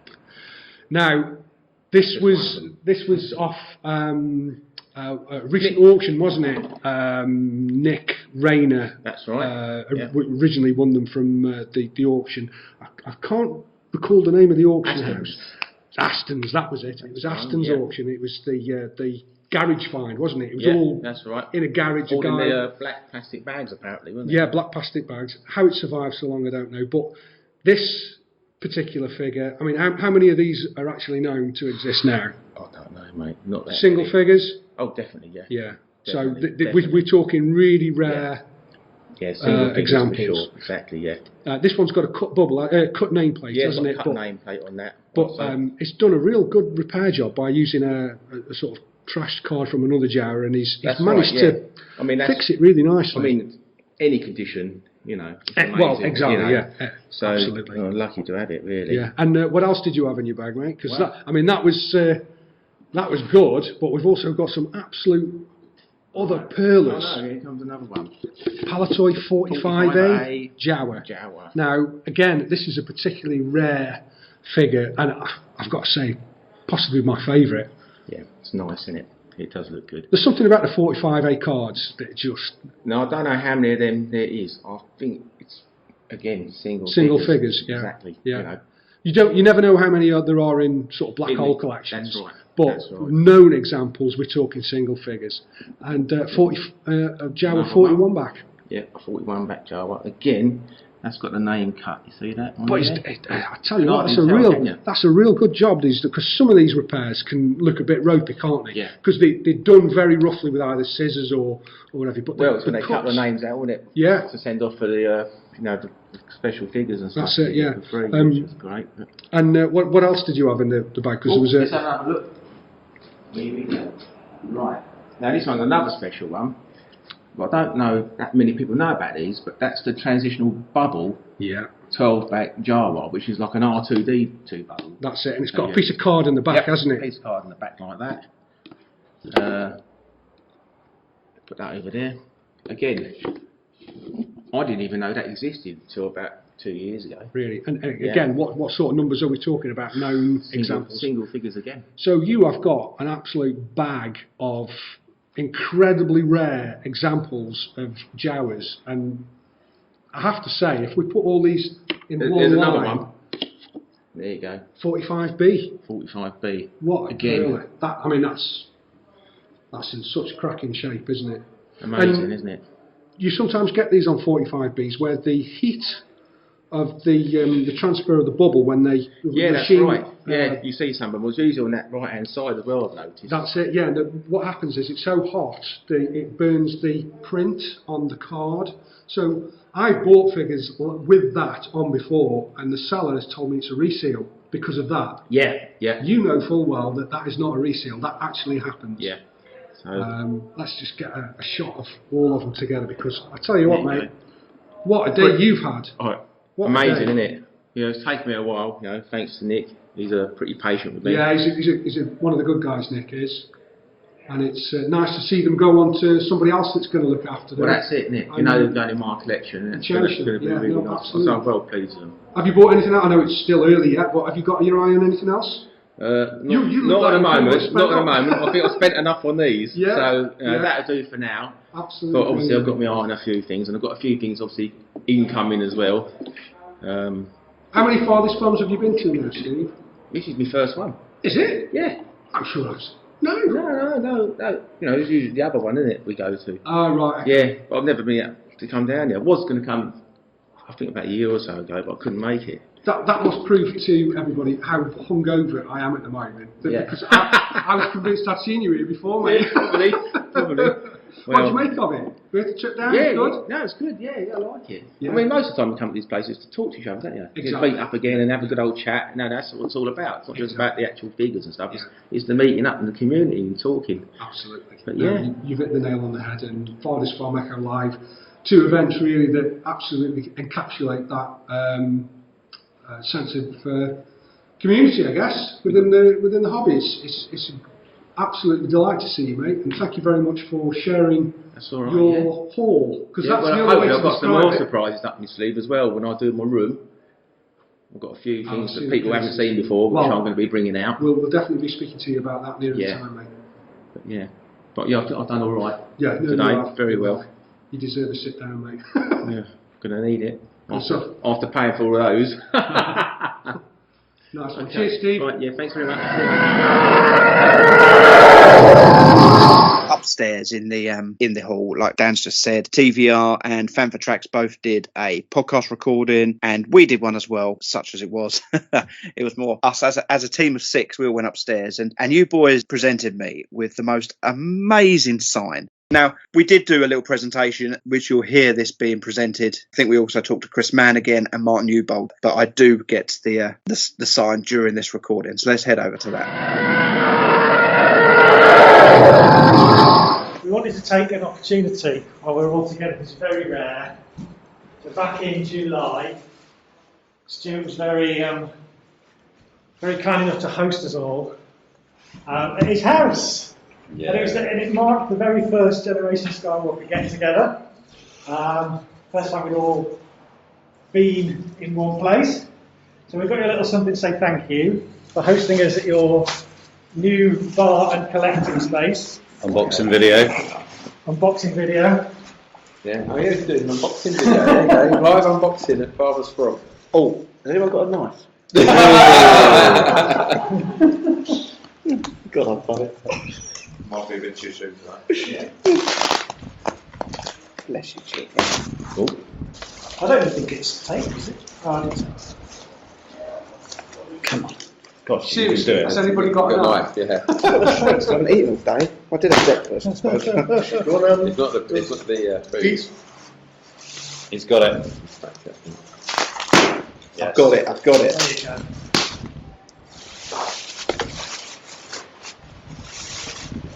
We might have to do one of those pauses in the recording. 1 or 2 seconds Speeds up. later. It speeds up, yeah. It's no longer mint in a sealed box. Come on, the crowd will be going home with this.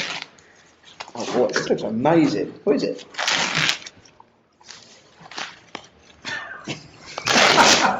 You should see me at Christmas. Yeah. We start presents at 7 a.m. We normally Come on, get. Dad. Actually, he's got it now. Mate, that is amazing, boys. Wow. Thanks for having us, Steve. Good time that was. Oh, boys, that's lovely. That was a joint effort as well, that was. That was a You have joint to effort. describe it for the listeners. Yeah. That's the viewers. He just like the cup. I am. It's amazing. Absolutely amazing. Oh, thank you, boys. What does it describe? He's lost for words. Can you believe it? have to do this more often because he's actually. Shut up. Yeah. Look at It's that, you want amazing. that, mate? I'll go come kiss you all in a minute. I love it. Thank you all of it. Jess, can you describe what we're looking at? Yeah, so Stu, as most of us are all fans of the Tiki range, and Stu's got a wonderfully converted garage where he has his Star Wars collection and his Tiki bar. So what we have here is a beautifully created, it's Mark special design of Stu's Tiki or TK421, but with a clever use of the eyes there as well. So it's TK421, but Tiki bar, Stu's Tiki bar. And actually, when you look at the large, what are these characters? Easter Island figures. It's Vader rather than your regular ones as well. So every time you feast your eyes on that, the colours just work beautifully, and it's 3D. So it's it's multi-layered. There's so much going on in this. It's just so subtly beautiful. Jed, I'm made up. It's so lovely. I mean, you all came down to mine in the summer, and we keep calling it my garage, and you knew I was after a name, and you boys have named it. I mean, first of all, Tiki 421. Now, It's very clever. If anyone listens to our podcast knows that we're all into tiki mugs and tiki things. It is tiki, Tiki. Who's going to tell me where did the name come from? That was Simon Yeah, McCarran. give him that. It was his. We went through a list of names and we thought, God, I can't remember which one we were almost going to go for, and then Simon chirped up Tiki 421, and that's it. The Rebels are there. That's the one. It's brilliant. I'd love to know what other names you had. Hold on, I'll tell you. Hold on, I've got the list here somewhere. 1 second. I'm just scrolling back up to see if I can find it. Wicket's Boudoir.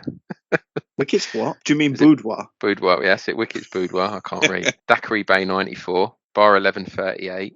Sif and Shake. Dago Bar. Obviously. Yub Pub. Nice. Bar Binks. Chewbacca. Tattoo Wine. Yeah, it goes on. There's loads of them. Stew's Lula Shack. Binary Fun Set. Docking Bay 94. Rancho Obi Stew. Stew's Cantina. Skinner's Palace. So yeah, it goes on. Greedo's Grotto. Daft Skinners. Wampa Rave. Get Sift. I think you come out with the best one, though, to be fair. You boys absolutely nailed it. So let me just try to describe this to the listeners. Okay, so first of all, it's on a big piece of acrylic and some amazing artwork. I mean, anyone who knows East Island with the big concrete kind of head sculpts. I take it this is your work, Mark. Well, I know it's your work. They're not concrete. They're a bit older than that. Yeah, you know what I mean. Stone, concrete. Yeah, just been carved out a couple of weeks ago.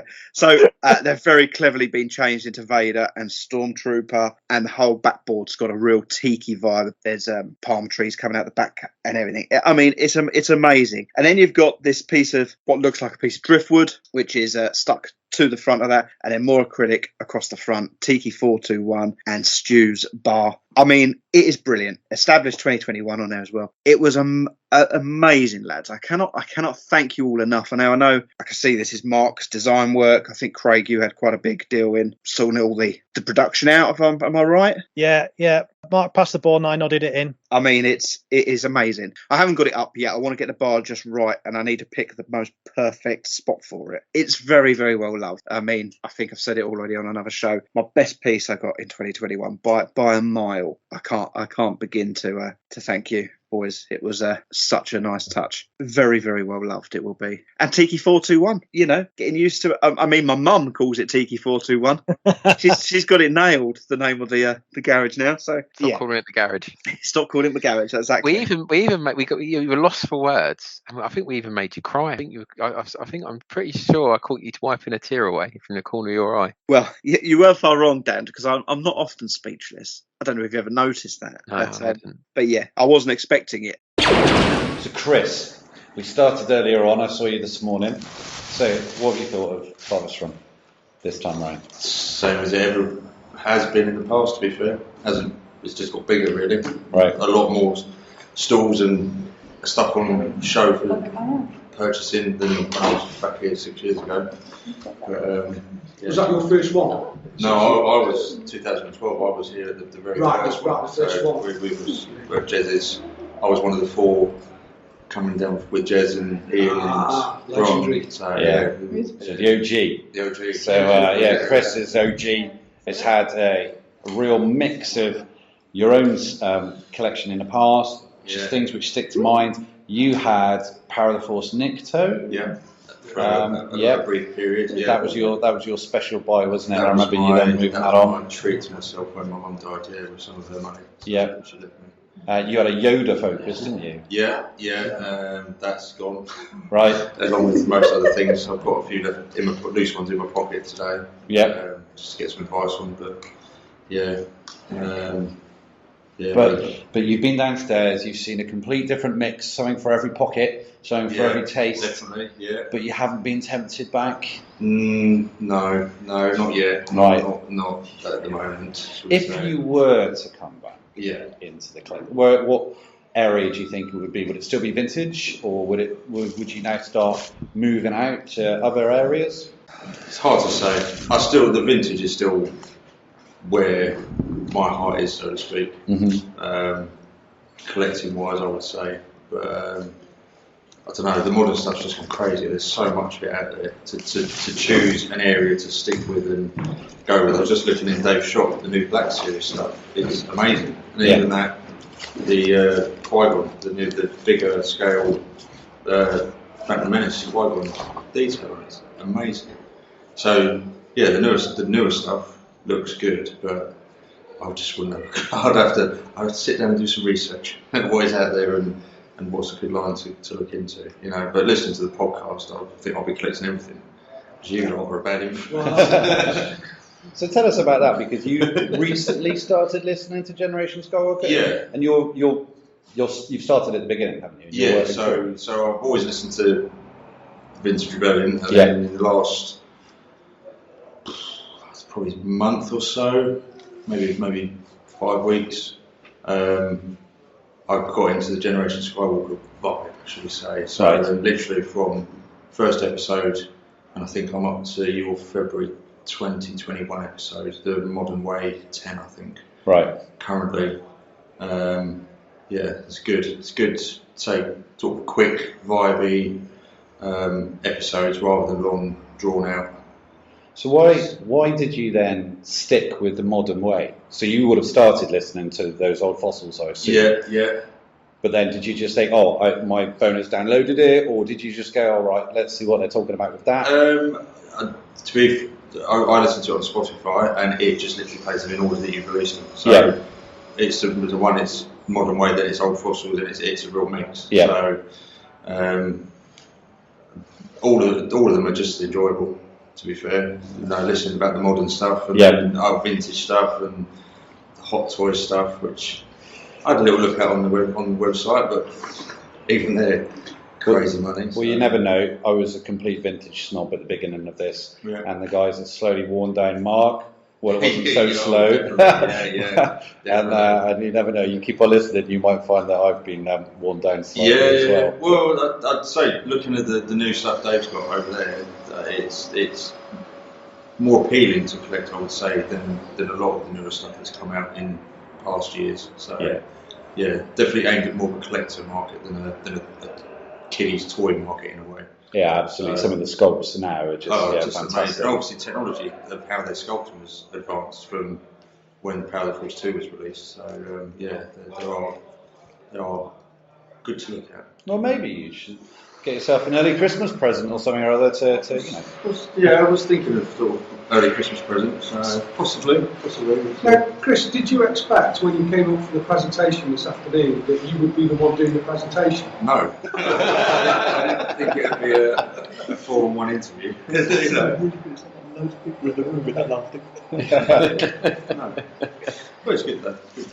Good chatting to you lads again. It's good to see you. We've been planning this for a long time. That's mate. it. Yeah. We waited for you to come to the show because obviously you haven't been for a while. Yeah. We've been planning it for a while. Yeah. No, I was eager to get back here today. So it's been a long time coming. So It's been good to finally meet you because, like we had a conversation earlier on, that you converse with a lot of people on Facebook, sometimes on a daily basis, and become quite friendly with people. And yet you can walk straight past them in the street. Yeah. And I've known about you for a long time, but I wouldn't know you from Adam. That's if you're in the room. And it wasn't until you came over and introduced yourself. Yeah. Right, okay. Vice versa. You're a legend. Same like reverse roles. Like hearing you on the podcast. Obviously, I listen to you guys most days now because I'm going through your episodes, and obviously know the voice, see pictures of it, but to finally say hello and actually meet in person is nice. And that's why events like Farthest From, Echo Live, and these kinds of events are absolutely crucial because it sort of grounds a lot of people with old school way of collecting. Rather than doing it independently online. There's no heart to that really. Yeah, I want to try and get to Echo this year as well, or the next one, say next year. Yeah. Just. It'd be good to see you, mate. Yeah. It's sort of sometimes logistics getting down. It's not that far away. As I think, Stu, I think you said in the Farthest From episode you've done. Probably the most interesting part, if I said it. Probably, yeah. Even here it's not that far from most places in the UK. Yeah. You think Gus has come from the States. Exactly. So it's just getting the car, have to drive over, and the Echo one it looks different, bigger, sort of different. It's a different type of show. They're both fantastic in their own rights, but they both have a place. And this potentially feels a bit more intimate, a bit more sort of close knit, sort of almost friendship based. Echo could be the same. Yeah, there is a lot of that as well. Yeah. But obviously being in the shopping centre, possibly more stalls, a bit more spread out.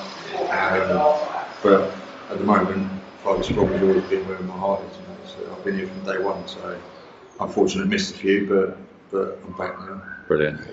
Mate, maybe into the So if money was no object, then Yeah. like you could walk out of one thing down there, what would you pick? I've looked at so much stuff down there. So I haven't seen so much stuff on sale for so long. Yeah. I quite like it. Because I never had one. Was I don't know who had it down there. The Princess Leia AFA 85. I think he had it for 3,200. Okay. Yeah. Nice card. I've never owned that card. Yeah, when yeah. I won a million card run. That was quite a nice one. So, Treat yourself. yeah. I don't think I'll be allowed back in the house. So. Thank you very much. Cheers, Chris. Chris Mann, you are the man. And Mr. Mark Newbold. Yes, sir. I don't believe that we've spoken to you yet today, have we? Not today. Mark, you've been massively involved in this one from the beginning, I'm sure. Farthest Froms, you've been to how many of them? I look back because I do keep a record of stuff, or try to. This is 22. I was involved in the live one. I did Empire 40. But as far as the physical in-person ones, I think I've only missed 2. Yeah. I think I missed the 4th one and the 6th one or something like that, which is brilliant because it's Dave. Yeah. You go the extra mile for Dave because he's one of those guys, isn't he? Exactly. But it's still a 3-hour drive there and back for me. I mean, I know a lot of people are far further than that, but yeah, it's worth it. Yeah, absolutely. It's a nice part of the world as well. You see, I mean, yesterday when everyone was arriving, you were noticeably absent initially, and I was like, oh, where's Mark? But then you arrived with Guy Henry, didn't you? That's right. Slightly Yes. later on, but Yeah. and so you had a good day yesterday? Yeah, it was a good one. It was because it's the family fun day, so that's the day when you tend to get the guests, or Dave gets the guests in and chat to folks and stuff. So yeah, so it was Guy Henry yesterday, Neil Scanlon, which was a bit special because he doesn't do that when he talks.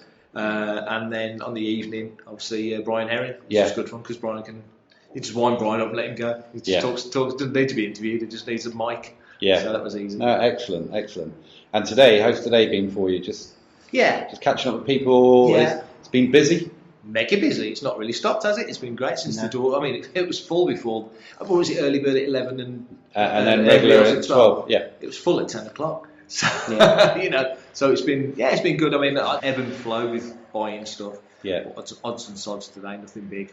But then weirdly, since we've come back since the pandemic, I can't think of a big purchase I've made. It's weird. Yeah. Normally I'm picking up, I'm waiting for the whack from the missus when I get home. Like, what the hell have you bought this time? But there's not really been anything. So it's just I like fiddly farty stuff. Yeah. All pins and patches and stupid little bits. So I'm into all that. So fills the shelves. Well, I want to ask you about Fantha Tracks though, because how many years has Fantha Tracks been going now? It feels like it's been going for about 10, but it's really actually been going for 4. Yeah. But it's still which is weird because obviously a lot of us were Jedi News before, and that was a long endeavour, and before that I'd done other stuff. But Fantha, 2017 we started. So. But it's just the amount of content you guys are pushing out, bam, bam, bam, every day, all day.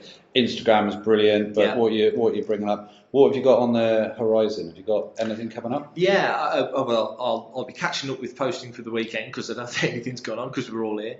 So I'll be catching up with that. But in terms of general stuff, just regular news, as you say, which is never stops.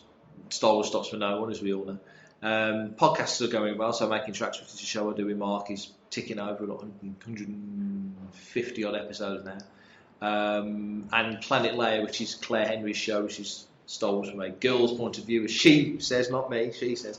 That's just returned after about 2 years break, which is crazy. But it's just, I think now with sort of Christmas is right on us and New Year and such, and we're looking ahead to 22. It's another, every year's a Star Wars anniversary year, isn't it? But Attack of the Clones 20th, The Last Jedi 5th, whatever, there's always a celebration year as well. So plus everything that's going to happen here. I know Dave's probably going to do a couple of shows next year, and I certainly hope so. Echo and all the other stuff. So we'll be seeing plenty of each other, I think. So celebration though, you got plans? You're going to be going? The last, Chicago I ran the podcast stage. Yeah. And they did ask me to do it again for Anaheim 20. Of course, now it's been pushed back and pushed back, so just waiting for confirmation on that. But hopefully, brilliant. But I mean, really, we're only 5 months out. I mean, last time it took a proper, because everyone's got, you know, it is. You've got different kit to us. You know, everyone's got different kit. People are from different parts of the world. You're trying to get them all on the same page. Some people have different concerns and different, you know, not every, like us. We came in here earlier, did our live episode. Like you with the Zoom, stuck the Zoom down, pressed record, you were there. You know, and we just rabbit. You know, it's different, but every podcast is different. Some want it planned and some want it prepped, and some need to know this consideration, or they need that, or that cable doesn't fit into that thing. And I'm not a technical guy. I usually forget to press the button twice to record as it is. So you have to do that, do you? Oh yeah. Oh no. Oh yeah. So this is all fixed in the edit. But yeah, you know, so you need that time. Yeah. And also, you know, it is. You know, sometimes some people reply to an email like that. Other people, you're waiting a week for a reply to the most basic thing, and you factor that over 6 months, and all of a sudden you realise you really did need 6 months to pull it together. So, yeah. So fingers crossed that happens. But either way, even if I'm not doing the stage, I'll definitely be there. Cool, brilliant. Now, I often think of you. Final question. I often think of you as a man in the know of a lot of things. Celebration Europe. Oh man, well, considering. So selfish. That's a real. I want to know about Celebration Europe. I'd love to do the list. Yes, I promise you. If I knew, I wouldn't. No, I wouldn't. No, my gut tells me they will. Because 2023 is like Jedi's 40th. You know, that kind of feels like it makes sense because it was pretty much made here, wasn't it? You know, and 7 years since the last one, and you're not. You know, okay, it was a longer stretch from 1 to 2, but never because of all the other stuff. Throwing Japan in. Star Wars is so much bigger now, isn't it, than it was from between 1 and 2? Yeah, and also I think, you know, Andor was made here. That kind of feels like that. You know, there's a lot of stuff they can celebrate. And hopefully we'll have the next film announced soon. It's not going to be Rogue Squadron, I don't think, but whatever falls into that slot, that'll more than likely be made here. So it feels like they need to do it. They need to do it. Fingers crossed. Yeah. Hey mate, thanks so much. Safe journey back and Merry Christmas. And glad to see you. We've just said that TVR are up there, Famper tracks like they're recording, but also Gus Lopez had travelled over from the States and he did a talk. Craig, you attended it up there. Yeah, I've seen Gus talk at Collecting Track presentations in various US locations. So to see him upstairs in a town hall in the New Forest wasn't quite as glamorous as LA or Orlando or Chicago. But fair play to Gus for making an overseas trip from Seattle, where other planned guests, Ross Barr from Collector Archive Services and a new proof author, Matthias Rendell, were scheduled to come, but due to COVID restrictions and all the rest of it, couldn't make it. So it was, you know, it was on Gus's shoulders to be the headline act, which I know he was on the Saturday night, but on the Sunday afternoon he gave a talk on prototypes, vintage Star Wars prototypes. Now, I don't have Gus and Duncan's Guide to Prototypes. It's not a book I own, but I'm familiar with a lot of the things that they've sourced and showcased over the years. And, you know, this was a bit of a greatest hits. It was some of the key pieces, certainly from Gus's collection, and whether some of it was sourced from elsewhere, I'm not sure, but most of it was stuff he owned and could talk with some authority on. And, you know, I sat there at the back of the hall and watched it and thought, yeah, it's great to see a lot of this stuff again and to hear him talk about it, because he's so articulate and so knowledgeable. It's always a pleasure to see him speak. But there are even things cropping up in that presentation that I'd never seen before. So, you know, to anyone new to the collecting world, I'm sure it would have blown their tiny minds to see a lot of this very, very rare, very, very valuable stuff being showcased at an event like this. Now, Craig, you were able to record that presentation, and it sounds pretty good. So we won't give you the whole presentation because it was an hour long, but here's a little clip of what Gus was presenting on the day.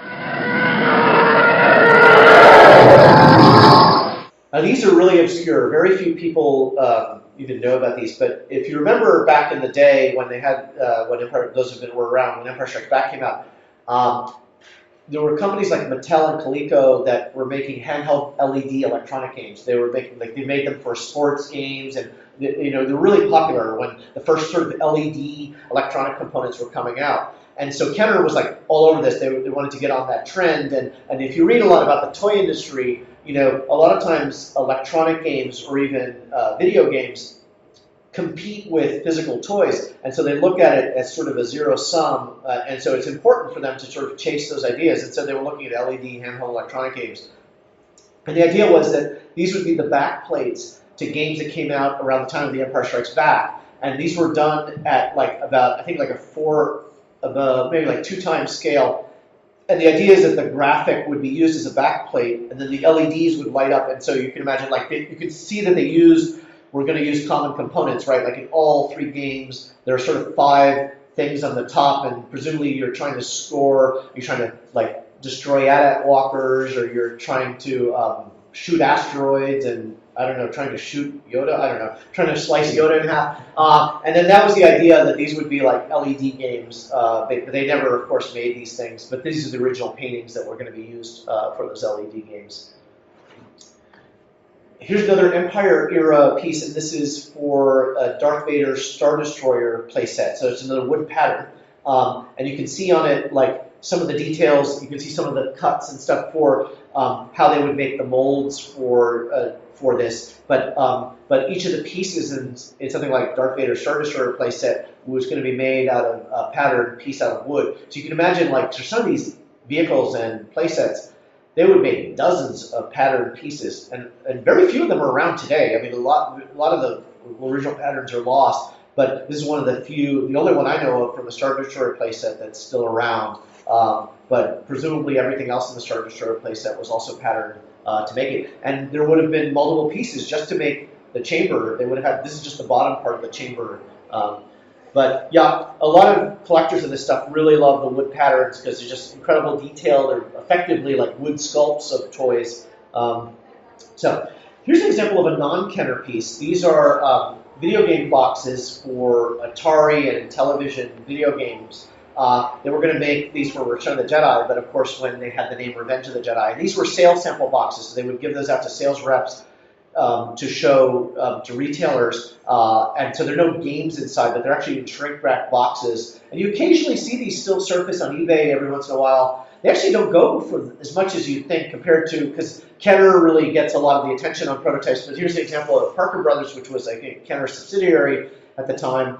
Doesn't get as much attention, but anyway, this exists in prototype form. And I think one of these games was made, and one of them wasn't made. Some of you might know better than me. I think they eventually did make one of the games and didn't make the other one.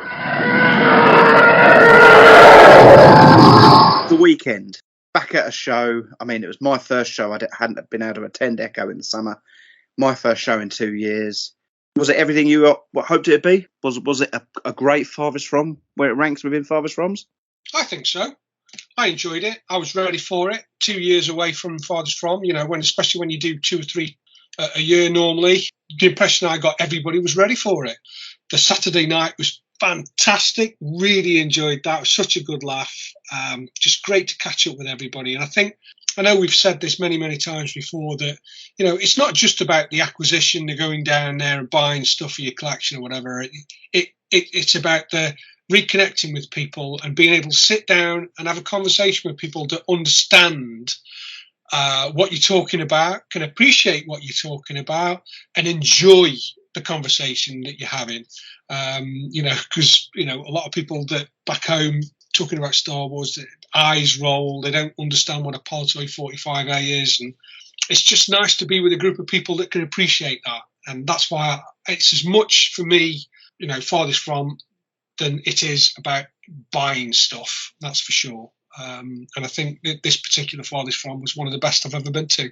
Yeah, I would echo that. I think of all the shows, I think it's a bit more than just a toy buying show. I think it's where a lot of us first met and got to know each other, and I think that's still the underlying thing. It's a beautiful setting. I love that 10 miles you drive through the New Forest to get there. I can't wait. Hopefully future events will see this return 3 times in a year. I love the summer one. I love sitting out in a beer garden, drinking and just in your flip-flops. In my flip-flops, yeah, or my espadrilles, which I know Grant really, really appreciates as a shoe, which is always good fun. But fingers crossed that COVID doesn't kick anything into touch again. But hopefully not. I think I'm positive about 2022 that we're going to get a bit more normality. So come on, Dave, release that next next date so we can start salivating once again. Now, let's go over to another couple of interviews. We've got a follow-up to Rob Marsh.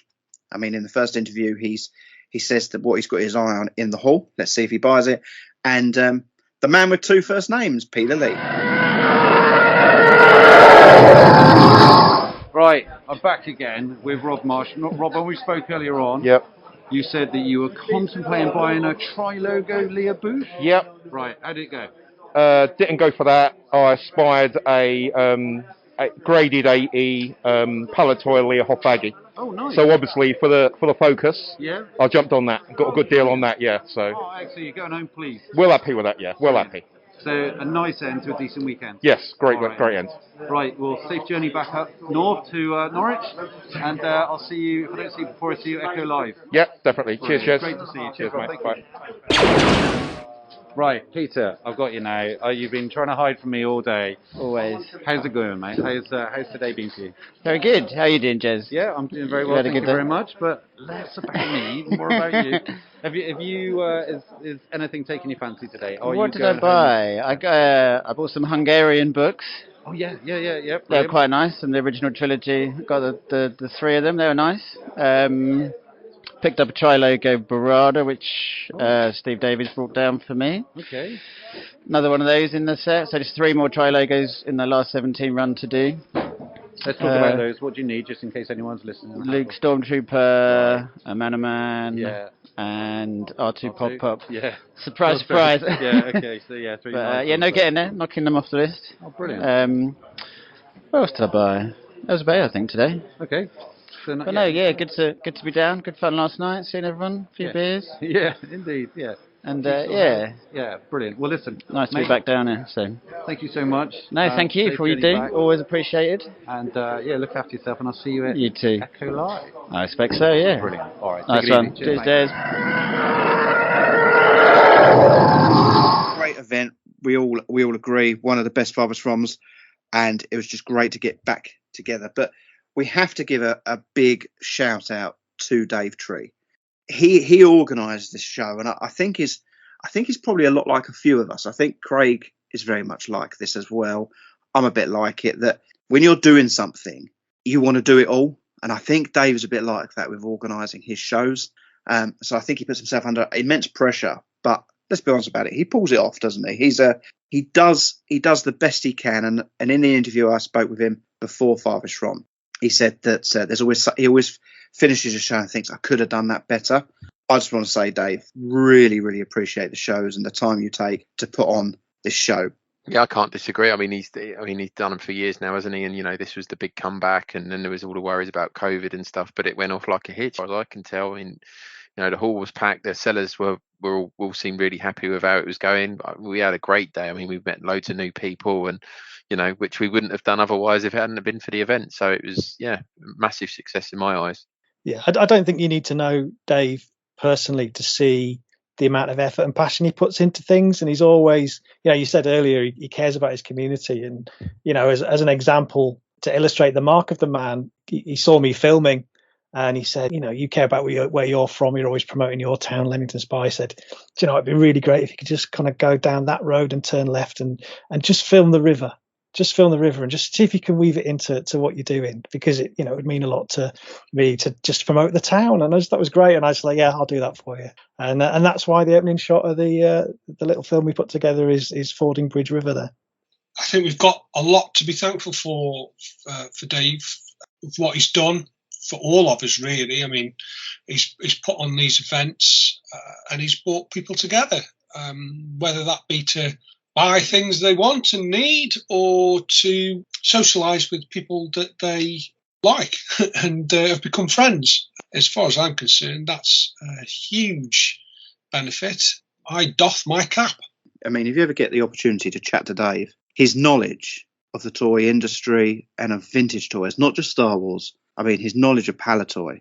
When people are referring to themselves as, I'm the main Palatoy man of Palatoy, when it comes to Dave, it's not, I just know about Palatoy Star Wars. I mean, his knowledge is right across the board. So if you ever get a chance to chat to Dave, please do it. I would love for Dave to come on and us do maybe a Palatoy series. I mean, we've got Palatoy fans in there. Mark, you're a huge Palatoy fan. Just a round table of 4 or 5 shows and go through everything that Palatoy did. And let's delve into Palatoy as a company, because we've got someone there with immense knowledge.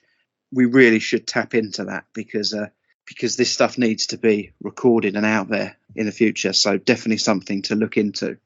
Boys, yeah, a great event. I think we've covered everything there. Future plans for the show. I mean, we want to attend Farthest From every show, whether that's a full team, part team because someone can't make it. I think Generation Skywalker want to be there at every show in the future. And obviously, I think Mark's already alluded to it. We gave away badges and stickers at this one, but we want to do more. And one thing we do have on Generation Skywalker is some really creative minds. And then we have 2 extremely creative individuals in Mark and Craig who can produce the ideas that we come up with. So watch this space. We will do more giveaways, better swag. It will grow as we grow. So definitely worth coming and chatting to us if you ever see us at an event and seeing what we have as freebies. Here I am, just walked into All the Cool Stuff shop where Dave Tree is just looking like a man who's had a long day at a very, very successful toy show. Dave, how's this weekend been for you, buddy? The clean version. The clean version is it's been a joy. No, genuinely, it's been absolutely belter to see everybody again. You know you're going to see certain faces, and then there's also then faces, you know, they didn't tell you that they were turning up, and you know it's as amazing to see them. You're getting people who are coming down for the first time, and they're like, wow, this, you know, the Echo Base guys, Yep. which is like, loved it, you know, this is really good fun. Yep. The traders seem happy, Yep. and that really, ultimately, I'm here for the fans, and traders are like the last people in the world to ever be happy. But like, if they're all happy, then you know you've done something right. Yep. Like, but they all seem really good. There's been some amazing bits and pieces that have been on sale. In your Farthest From special, it was hilarious hearing the retrospective look back of the things that have been in the past available for sale. But then there's been some absolute belters today. Yeah. Didn't buy any of it because I ain't got 2 pennies to rub together. But like, it doesn't really matter. You're living for the experience. The talks were great. You guys were great. Vintage Rebellion, Fantha Tracks with making tracks, and then Gus doing his talk as well. Yeah. All in all, I don't know the exact total, but I can tell you at least 285 has been raised for the Salvation Army, which is absolutely amazing. That's brilliant. But there are other things that will bump that up, like the sale of the mugs, because after the cost of the mug, yep, you know, we got to like factor those in. But I have no idea how many we sold. Well, we all got one of those. Was it the Cupture log? Wasn't it? Yeah, the Cupture log. We all got one of those. I mean, it's a silly thing, and there's a few other odds and ends with Bowman's Greens posters and things like that. So I'm quite confident it's a significant, you know, it'll make a difference to someone out there, and really you can ask for a better thing. Really, you'll never see the benefit of that. Just like with everything that you do with like the running Stormtrooper, it's knowing that you've done what you can to make a difference to someone else's life. You might not ever know what that will translate into, but you know it's there regardless. So it's a good thing. And you've also reminded people of the Salvation Army as well, which is, you know, part of what they need anyway, is a little bit more focus, a little bit more awareness. It's been brilliant from our side of things, looking at it. Yesterday, the organisation, the talks, everything just appears to have gone on rails. I don't know how you do it. It must be like one of those ducks where everything's smooth over the surface and underneath it's going crazy. Who knows? But yesterday was brilliant. Today, what I saw was the wristbands with the early bird and everything like that just seemed to go so well. And what I did notice, I said earlier on, there was a queue of people at 12 as well. So you didn't just have the early bird queue. You then had people who were arriving, say, at 5:02 and going, oh, I could save myself a few quid. So there was a second wave of energy coming in. The footfall throughout the day has been really good. It's been really, really great. So I mean, with any event, you have like the initial rush, and then it'll bed down, you know, because people go for lunches and things like that. And then, you know, and if there's a particular guest with a talk, you know, that's going to like suck, draw a certain thing out. But when you've got like that constant ticking over, you don't necessarily always notice that. So where I do like the big shows, particularly the weekend ones, Sunday afternoon, you're like, can I go home now at like 12 o'clock? You know, because you know it's done. But you've got to stick around till like 5. So that's what you have with every show, and sometimes it's more noticeable than not. This one in particular, because equally there's a lot of traders that have never done it before, so people are having to properly browse and take in what they've got, not necessarily like, it's all the cool stuff, it's always the same, widgets and whatnots. But that's great in itself, because it's getting people to browse and look at things. If you know what you want, you just search for it on eBay and you find it, or you put it on a Facebook group. Equally on Facebook groups, you can just like talk through, but like to actually be in person and be presented with this whole table or tables of just stuff, your eye has to go through and like decode all of it. And sometimes you spot the diamonds in the rough, and sometimes people will say, "Oh, look at this," and you'd be like, how did I miss that? But that's all part of the fun. It's the experience of coming down here. Well, mate, you've killed it. Thank you so much.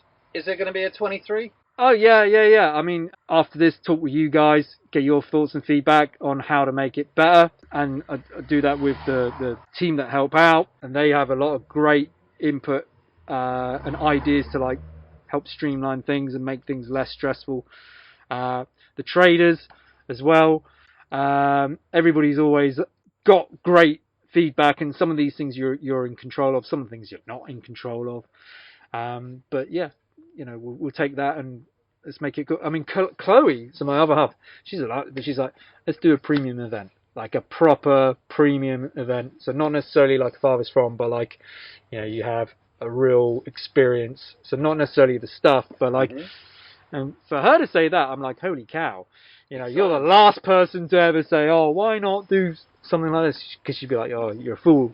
It's an errand that will never have like a line drawn in the sand. But even she said something positive, so that's amazing. We are going to totally stay in touch, dude. And thank you so much once again. Cheers, mate. Thank you. Congratulations. I just want to say, I think it was, for me speaking personally, and I'm sure you guys probably agree with me, it was great not to just passively be attending another Star Wars show. I think the opportunity to take an active role in contributing something to our community was great, and that's made all the difference to my experience of Farthest From this time. And I was just proud of everybody, proud of the team. We were all playing to our strengths. Jez there interviewing people, squirreling his way under their noses with that little recording machine, everyone else engaging with the people who were stopping to talk to us. I was just really proud. Obviously, I was hiding behind the camera, my default position. But yeah, I just wanted to say that on the mic. Nice. If you do want to see what Craig filmed at that event, okay, please go and head over to our YouTube channel. Go and search Generation Skywalker, and you will find that video. I think it's only 2-3 minutes long, but it gives you a great view of what Farthest From is. And if you've not been before and you live in the UK, no excuses. Even if you think, 6-7 hours away, we live in such a small country that 6-7 hours is nothing to go to an event like Farthest From. So head down there. And also, while you're on YouTube, check out everything. I mean, there's enhanced shows of all of our podcasts and stuff. There's unboxing videos. I'm sure there'll be an enhanced of this. There's so much to go and view on there. And of course, check out the rest of our social media, Twitter, Instagram and Facebook. Search for Generation Skywalker. Make sure you join our We Are Generation Skywalker group on Facebook, where we chat about all sorts of stuff, start your own discussions. We want to build that community for a place where people can come and educate themselves and join in. A lot of fun. If you can't remember any of this, just head to generationskywalker.com, where you will find links to all of our social media, all of our shows, all of our enhanced shows, and there is some blog posts over there, some great blog posts. I know there's some good blog posts coming. There's so many good ideas. I think Grant's working on one at the moment to do with crisp packets. So if that doesn't whet your appetite, what will? Exciting times. So there's lots and lots and lots going on at Generation Skywalker. Delve in as much as you want, but please come and introduce yourself to us. If you fancy doing an interview, let us know. Farthest From, fantastic to have it back. 2 years, too long. It feels longer. Great to be back. I'm hoping for 3 this year. And Dave, we need that date. Come on, Dave. Do the right thing. You know what it is in your head.